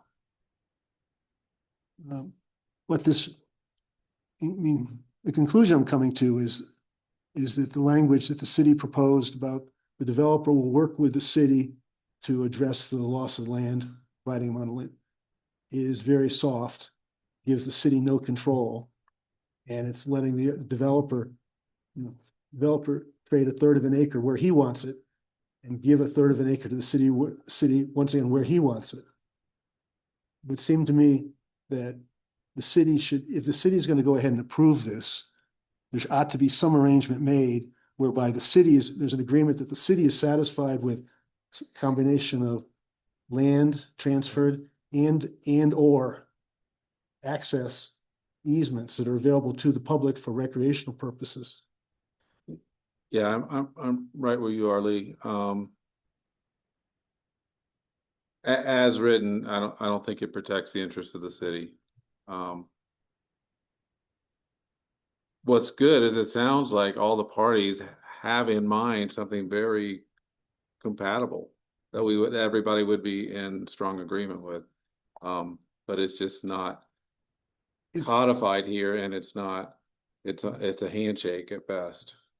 If the existing 6 acres shown in the master plan over there, plus a third of an acre more, or one land just lost, were laid out appropriately, the way the city and the Parks and Recreation were comfortable with it, and I would feel comfortable with this, but with the current language, gives me no comfort at all. It seems that the city it's a one-way transaction, and I don't have enough experience in the situation to know that it'll just take care of itself.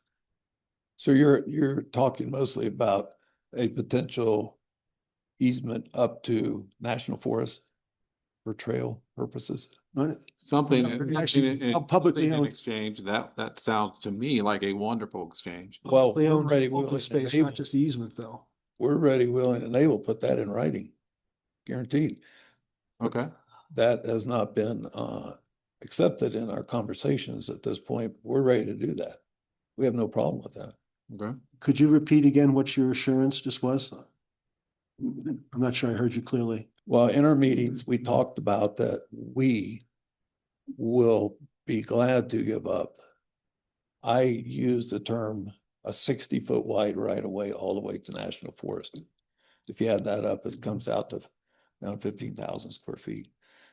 Or it could be bigger than that, because that is frankly an unbuildable piece of property. So the developer's not going to build there. And it's trail property, is made for a trail. So for us to give a written commitment to allowing a trail to be put up there and the city have a right of way to that, we don't have an issue with that. All right. Well, please understand, easement's probably not generally the right word to use. Well, The but- master yeah. plan calls for 6+ acres adjacent to the land we're talking about. An additional 0.1 acre further down is another access point further down on the plotted road. But Yeah, because on the south side, you have the 2 lots that connect to Kings Crown, so we don't have anything on down there, I don't believe. You could put that back up. I'm actually showing a different screen here. So again, part of what we're talking about is outside the scope of the piece of land that we're needing to talk about to correct things. But when you look at the master plan for this whole area, to this over here on the far right is tract B in filing 1. It is labeled purely as open space in the master plan. I think once it started going through the plating process, there were conversations around public versus private, and for whatever reason, everybody landed on private. But as far as the master plan goes, all it says is open space with acreage. as part of what this developer, not the predecessor, I believe the current developer, correct me if I'm wrong, sir, the plat was originally proposed with what's now tract B as lot 25. There was, and again, that was part of that, and he backed off and went back to the private open space, which was part of the preliminary plat that had previously been approved. So that's a separate issue off Okay. to the side. Now, over here, it actually says on this diagram, 144 and 145, those are the 2 lots in question, where the city tract overlaps into those. This master plan actually shows, I think if I can read it, it's about 6.23 acres of open space there. So this is where I'm partly very uncomfortable in terms of brokering any kind of specific deal around what is that future dedication, because we've not seen the rest of the development. My understanding from talking to Ventus is that they don't think some of these lots that were originally proposed by Will Brown are potentially buildable. So they're reevaluating things. Nothing has come through the door in terms of what does this potentially look like and what that conversation and negotiation needs to be for that next filing. So in front of you tonight is just this little piece around we have an overlap between two property owners that we need to correct. So part of the, and you do need to get to public comment at some point, but part of the question is, are we just going to recommend to city council, okay, we give up everything, or do we want, to split the difference between those lots? Do we, we really do need to, come up with a definitive access to the city's parcel to meet legal requirements. But it's not open to the general public, so it's not like that's a huge impact on those two adjacent lots. It's not like we're saying, hey, this is a trail easement up through here. At this point, it's just to meet a legal requirement for access to the city's tract. So there's a lot of variables. It would be nice if it was a different conversation, but it's not. And I suggest we go to public comment too, to make certain we understand other inputs, other thoughts on this. If you could, sir, could you remain available to address further questions? Sure. Right? Yeah. All right. Well, let me open the matter for public comment. Is anyone here wishing to speak on the matter? Keith Meyer. I live at 1230 Kings Crown Road. I don't know if you can put the map up, Karen. Oh, you want the same one I just Which had? shows the lots. Which one do you want? From in the PowerPoint or the one I just had? I think it was in PowerPoint. Okay. I bought my property in 1991, so I know a lot about the history of this. I was the project architect on Mountain National Bank, which is now Vector Bank, and I bought the lot from person on the board of that bank at the time. I knew about all this open space when I purchased my lot and built my house in 92. So I've lived at this address. So where is your property referring to? Right below lot 3, adjacent to lot 1. Okay. Like in here? Yeah. Yeah. So I'm a planner and architect, and like I said, I purchased this lot knowing that was all public open space. Yep. When I bought the lot and built my house. Lot 3, I knew was unplatted, but I also knew of the boundaries of it when I purchased my lot. That was originally, and I'll help you with some history here. There was a thought that there was going to have to be a water tank on that lot, just like you have on the other Paradise side. What they did subsequently in 2008 or 10, whenever they actually put a water line over the hill, thus eliminating the need for that water tank, but they put the water through that. And that's where you had that major utility easement. Those lots were never built on because they didn't have any water pressure until that water line was put in. So that whole area was unsellable. And that's why it didn't sell until 19 or whatever. So I can answer a lot of questions about the history of this, but like I said, when I bought my lot, I knew about all that being public open space, and it was one of the reasons we bought that lot and built our house. So I don't know if you have further questions for me. And did you have any issues with how the open space is affected with lots 1 and 2 taking up?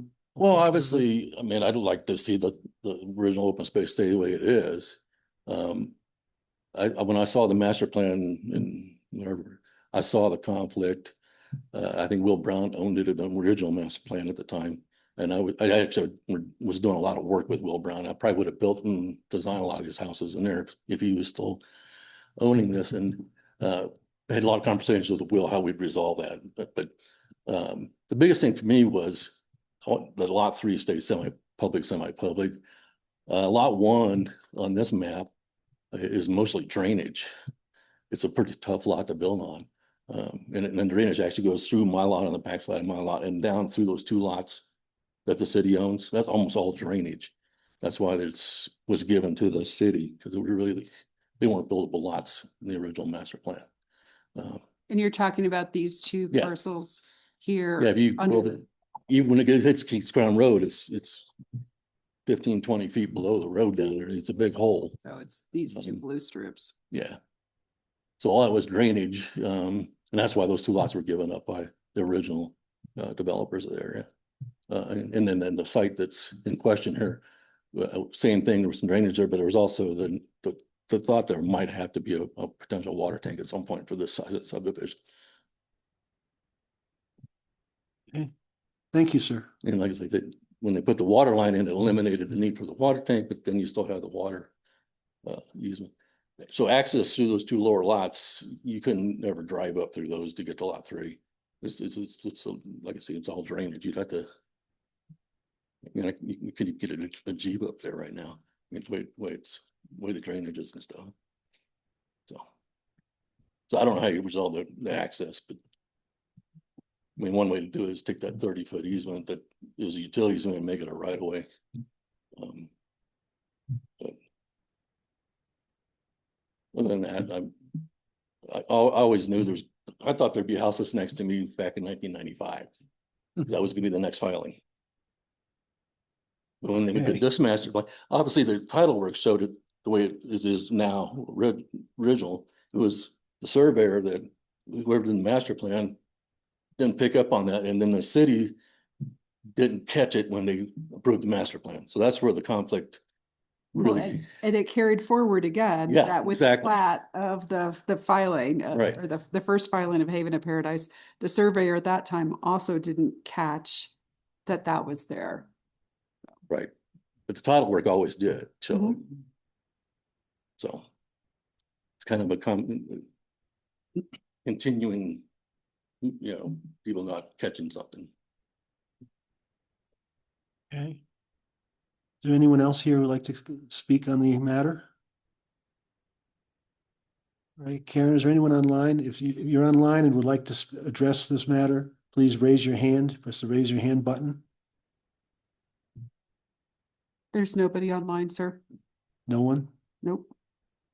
Give it another moment. Okay, I'll close the public hearing. Mr. McNabb, did you have a Well, rebuttal or comment on the public comment? Well, no, on the easement, I think he's right. There's no way you could put a road through there. And so if it's gonna be limited easement ingress egress, we're fine with that. I think it was just the wording was different than what we thought it was gonna be. I think we're okay with the way it's written. If that helps, clears up anything. Well, I want to just make sure we're all talking about the same thing. There's these 2 lots here off to the south of the city, the subject city piece. That's what I understand to be pretty much a drainage and not suitable for any kind of a road. Mr. Meyer's nodding yes. So Right, that's part of the issue in terms of like, how do you provide, truly legal access to the city's subject parcel. And then between the 2 lots owned by Ventus, that's where there's currently that 30-foot wide utility easement. And so on this filing, this new plat, we're proposing that language be expanded. So it also says ingress egress easement for it's going to read tract Tract A. A. So the city's piece. So it is very limited ingress egress for tract A. And it's not listed as, to the chair's point, it's not listed as a trail easement for the general public. It really is just to take care of that legal requirement that you don't have a landlocked parcel. Yeah, that's fine. So, and Mr. Just so I don't know if Amy, our minute taker, heard of Mr. McNabb just acknowledged that was acceptable. Yes. Okay. Eric, could you pull back up the recommended conditions? Sure. Lot to take in there. So now after all that, See, down digested.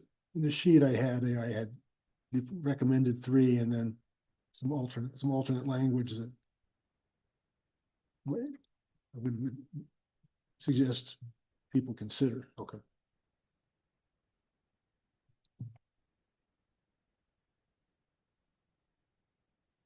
My view had been that condition 3 is very weak. It amounts to the city giving up something that the developer values and asked for with not much of a promise of the value in return.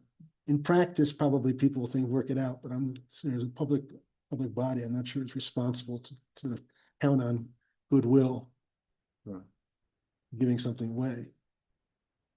And the issue for us isn't just, I think for the city, isn't just a question of a third of an acre. It's where the third of an acre is, how it's usable to the public, how it provides for public benefit. And the city is in a position to view that when the developer is has a draft. Yeah. Has a draft, A when they're- sketch plan for the next filing? yeah, a draft plan for new filing, which I would hope the preliminary plat would not appear as a finished preliminary plat, but would come with a sketch plan for the planning department to The- look at That is our and see that this 1/3 acre is added to or equivalent value given for the 6, with the 6 acres that's already listed. And maybe in some other layout that provides better recreation for the public. Is it possible to add that access with this application? The problem is that Because piece it's of open land is not space. part of the, Karen, the way I tend to deal with it, I had passed to the commissioners some language and I had come up with, I think in order for this to not, for this to be acting responsibly and saying you can have what you asked for, which is of significant value to you, the value of the lots, those lots now, lots 1 and 2. It has to be an agreement that's approved by the city that says that runs with the unplatted land that we're looking at, that's adjacent to this, because Mr. McNabb might not be the owner in a year or 2 or 3 when the property is being developed. Runs with the land that says before you're going to plat it, the city has to be find it acceptable to see what land and other access provisions are made. so you're basically proposing some type of restriction get recorded in the real property records to run with that parcel. Yeah, So it shows up on if an title. agreement is or- entered into between the city and the developer regarding the unplatted land nearby, that will be the basis for your Haven filing 3. That will bind the land and it would seem to me, and the exact wording isn't what I'm talking about, but it's the concern that the appearance of us giving the developer a valuable commodity without much of an assurance in return.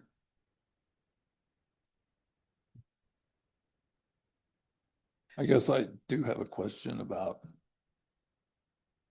through this whole process, everything was approved by the city. I'm just making a comment. Hey, could you put the microphone up towards you? Yeah. I guess the one question I have is through this whole process, the preliminary plat and final plat, the city approved it the way it was.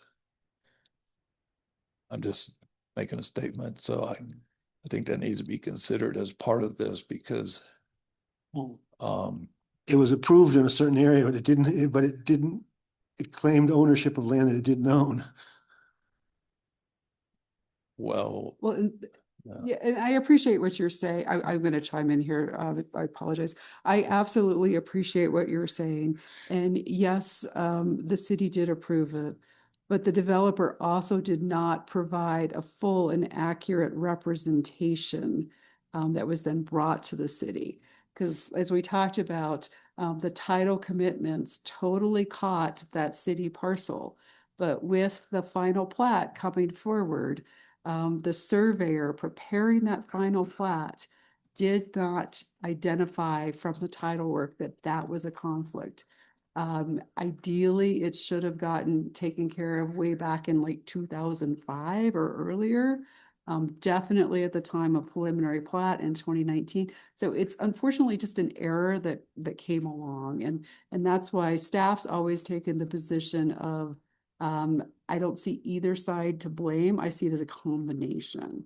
And so the goal from a staff perspective is to collectively, how do we move forward so that both parties feel that their needs are met? I understand what you're saying. Yeah. And I just wonder if there's a creative way of making that permanent commitment for that right of way or even deeded property for a trail So- to National Forest at this time and So- not waiting for a preliminary and final plat for the west property. I would suggest that the commission and the city should have the opportunity to look at that holistically and not just a definitive, it's this little strip that kind of goes along here.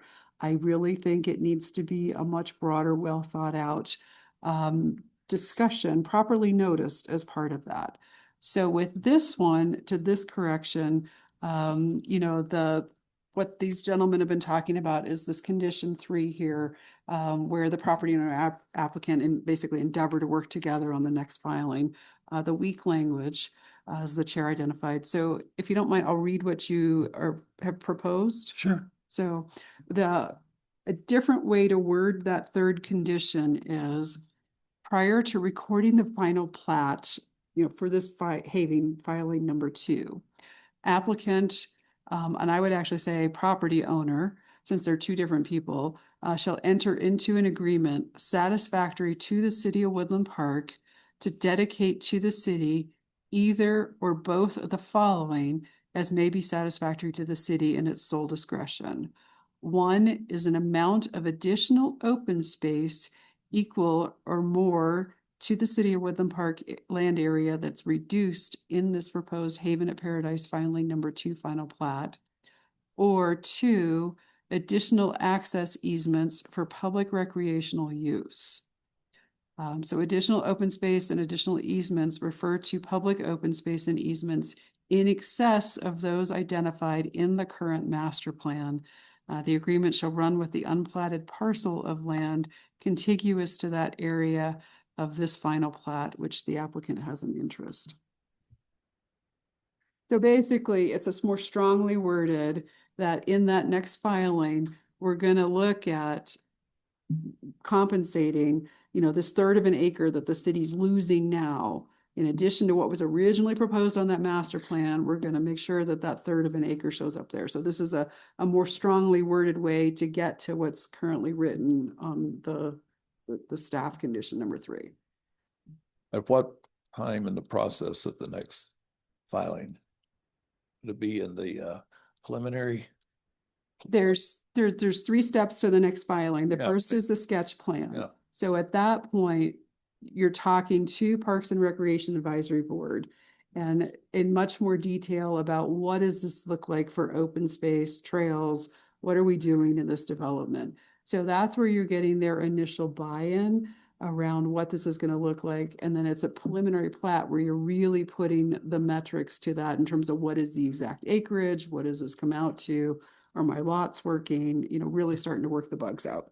Is that when we could get the approval on this final plat? Would be at our preliminary plat?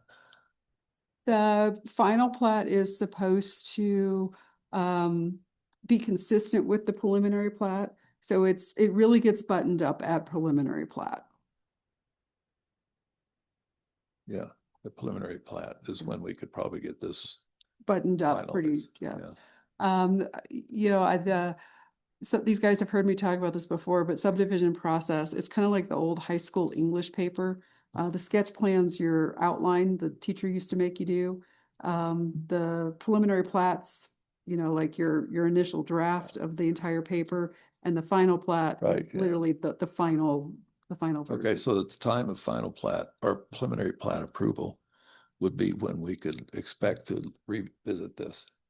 Well, you're visiting it at sketch plan as part of that initial discussion in terms of where all this goes.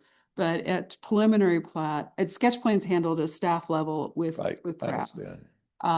And so it's at that preliminary plat when you're going through hearings on that's the next time you have opportunity to visit with this board For this issue. for that issue, yes.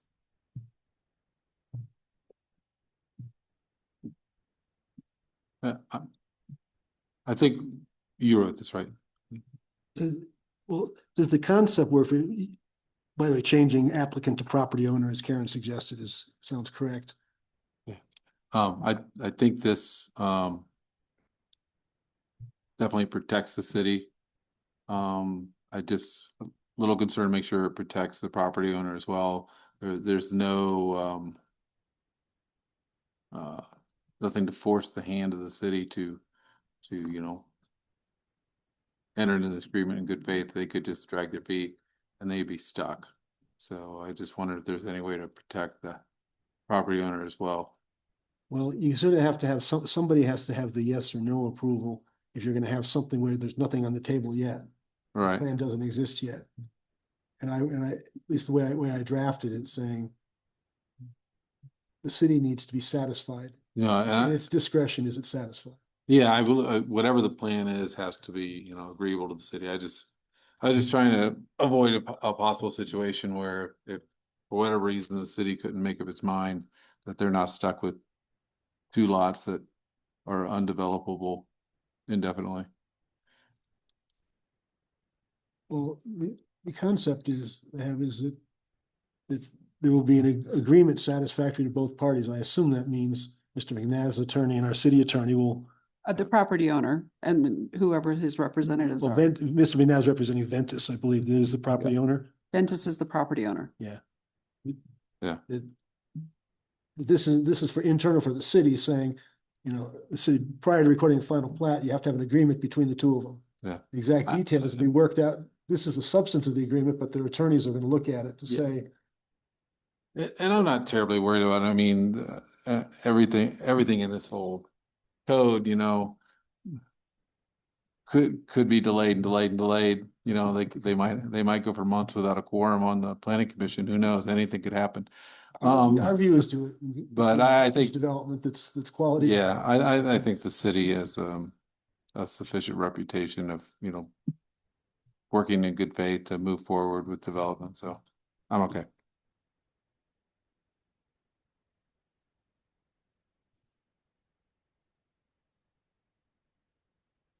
Are there other topics or other need to discover? I think we addressed what I had.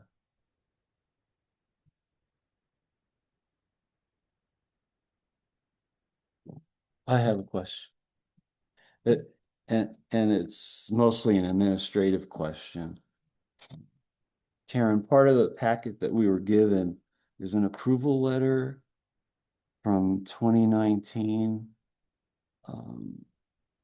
It approved a preliminary plat with subject to the following conditions.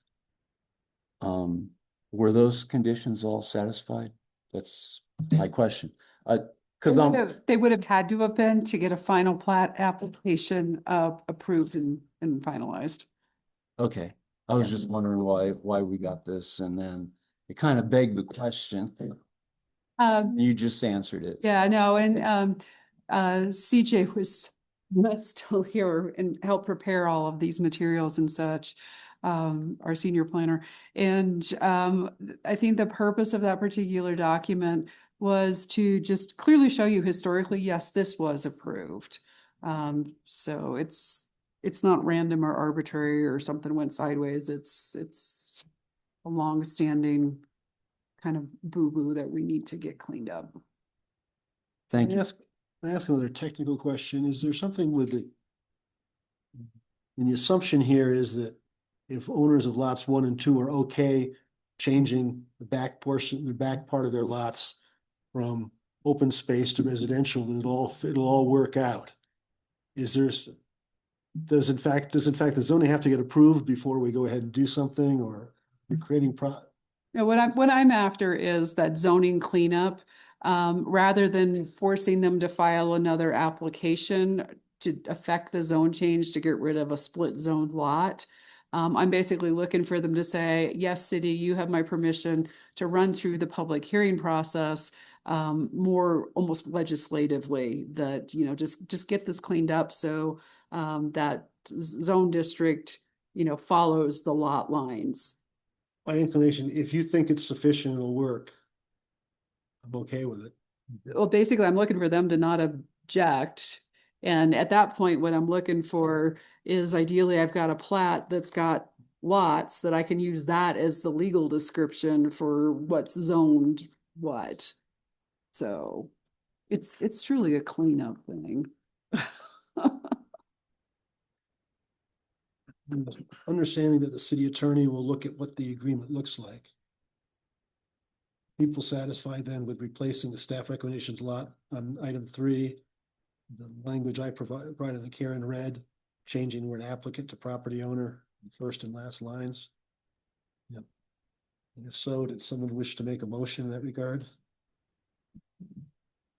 Are we making a motion just about the recommendations? Well, no, I make a motion to approve the plat, subject to the staff recommendations, provided that item 3 modified by deleting what was proposed and replacing with the language which we have in front of us.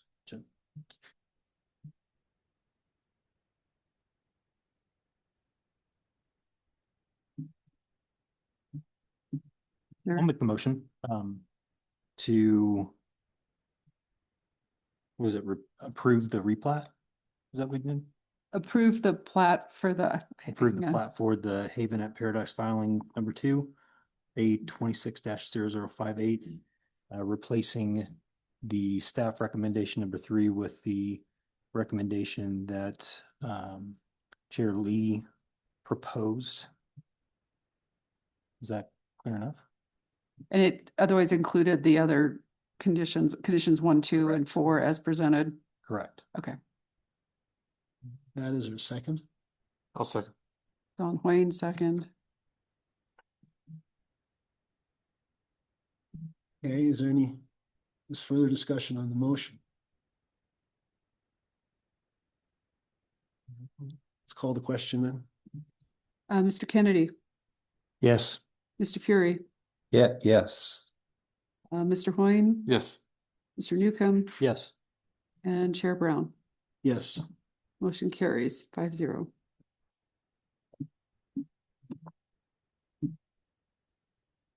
Okay, well, that finishes that.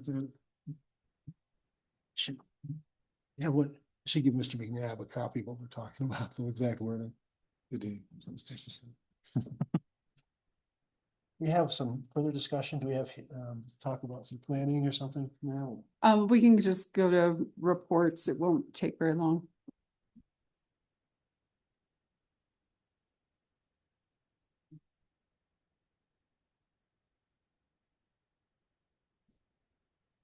Oh, and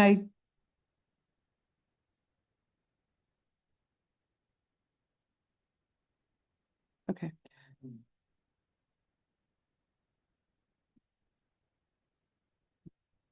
And then I do want to note for the record that this particular item will be in front of City Council on Thursday, July 16th at 6 p.m. So July 16th at 6 p.m.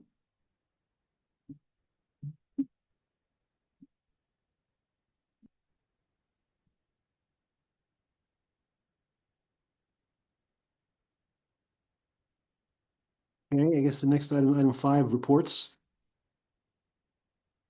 Yes, sir. Under reports, I did want to note that I'm not prepared for tonight's work session, so that's either good or bad. But I will definitely have things together. So I'm planning on a meeting for your next meeting, I think is June 25th. So it'll be a work session at that point in time to talk about priorities, because if you recall, we have kind of a little laundry list of things from doing the code update, and probably need to look at prioritizing those in terms of what we want to start with. It's just a recommendation because of course I get other feedback from the city manager's office and such, but it at least helps us with what it is this group's thinking. So there's that piece. With regard to a quorum, I did visit with the city manager more extensively about our quorum issues. He's very aware, and like you guys and staff, very apologetic to the community that we had such a hard time kind of getting to this point with this meeting this evening.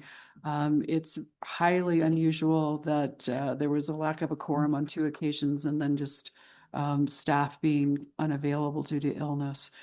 So to hopefully avoid that in the future, we do have a potential planning commission member out there. I think their appointment interview with city council is not until July, but there is the prospect of a seventh member. At that point, we still have 2 vacancies on the commission. The inclination at this point in time really is to get us fully set up with 9 planning commission members rather than adjusting our minimum quorum requirement. As you saw this evening, having a full group really is beneficial for our applicant, our applications and due process here in terms of weighing and evaluating things. So that's my understanding as to where we want to stay at this point. So shake down your friends and neighbors or anybody else who's interested. I'm happy to visit with somebody a little bit about what's involved. And then we also do have 2 openings on both the Board of Adjustment and then the Building Board of Review. So there are some other opportunities for folks to serve as well. And like I said, at staff level, we're happy to visit with anybody and give them an overview of what the different boards do, what's involved, and just would love to welcome and bring them aboard. And then with regard to our recruitment to obtain a new senior planner, actively doing that. Got some good candidates that I hope to dive into screening here very, very shortly and get formal interviews knocked out. So hopeful that we will be able to bring somebody on board. So that's, oh, there is one other kind of odd thing that we can talk a little bit more about at your next work session. There is a city-owned parcel of land adjacent to Gold Hill. It's the Gold Hill water tank site. That's actually an enclave out in the county. So the city lands, city boundaries completely surround it. So we're in the process of starting a municipal annexation of that particular parcel. With that will be a discussion here, or a public hearing with you guys for a recommendation on the zone district. So I can set that up as part of our work session. And then we're looking at the public hearing, and it's a legislative item. I believe Nina will correct me if I'm wrong. I might change those. We're looking at your first meeting in July for the public hearing on the recommendation for zoning of that newly annexed property. So. I was just curious where we're at in terms of getting the whole UDC and all that and cleaned up with the municipal code, and then any ordinances that might, I don't know if we're all caught up on ordinances that need to be codified in the code. Last I looked at the municipal code website, last update was last September. So I mean, so if people go online, they could be confused. There's The city clerk is the one who has purview over all of that. And I know right after the ordinance adopting the UDC was approved, that information did go to the Muni Code folks. So it's completely in their hands. Okay. That's also the reason. So we have no control over how Muni Code shows up on our website. So to your point, yes, the old titles that we've repealed are still there in their entirety. But under the planning department webpage, there is a separate tab for the Unified Development Code where all 7 of those chapters as adopted are available. I do need to do a few more tweaks to that page. We did also just update the videos because those videos were originally done when we were soliciting public feedback, and the last slide was remember to post your comments in Conveo. So that's not there anymore. So we actually made a new last slide of those little videos. So those will get updated for anybody that wants to kind of do an overview. And were there any intervening ordinances that need to be codified in the UDC? Not that impacts the UDC, because that was all taken care of as part of developing the UDC. So you may recall we had an ordinance related to natural medicine and healing centers. That's all was incorporated into the UDC. Water usage. It was incorporated into the document. Good. So Thanks. There are probably some new subjects. City Council asked us in January to look at the transitional zoning category from in commercial properties. There actually gave direction to do a sub-area plan in and around the downtown area, because that's where a lot of the neighborhood commercial zone lands. So from that sub-area plan, hoping to get clearer recommendations around how to potentially address any changes to neighborhood commercial or the urban residential zone, any of that overlap. With the senior planner's departure and just volume of work, I started looking at drafting the RFP for that sub-area plan, but that's as far as we've gotten on getting that project up and running.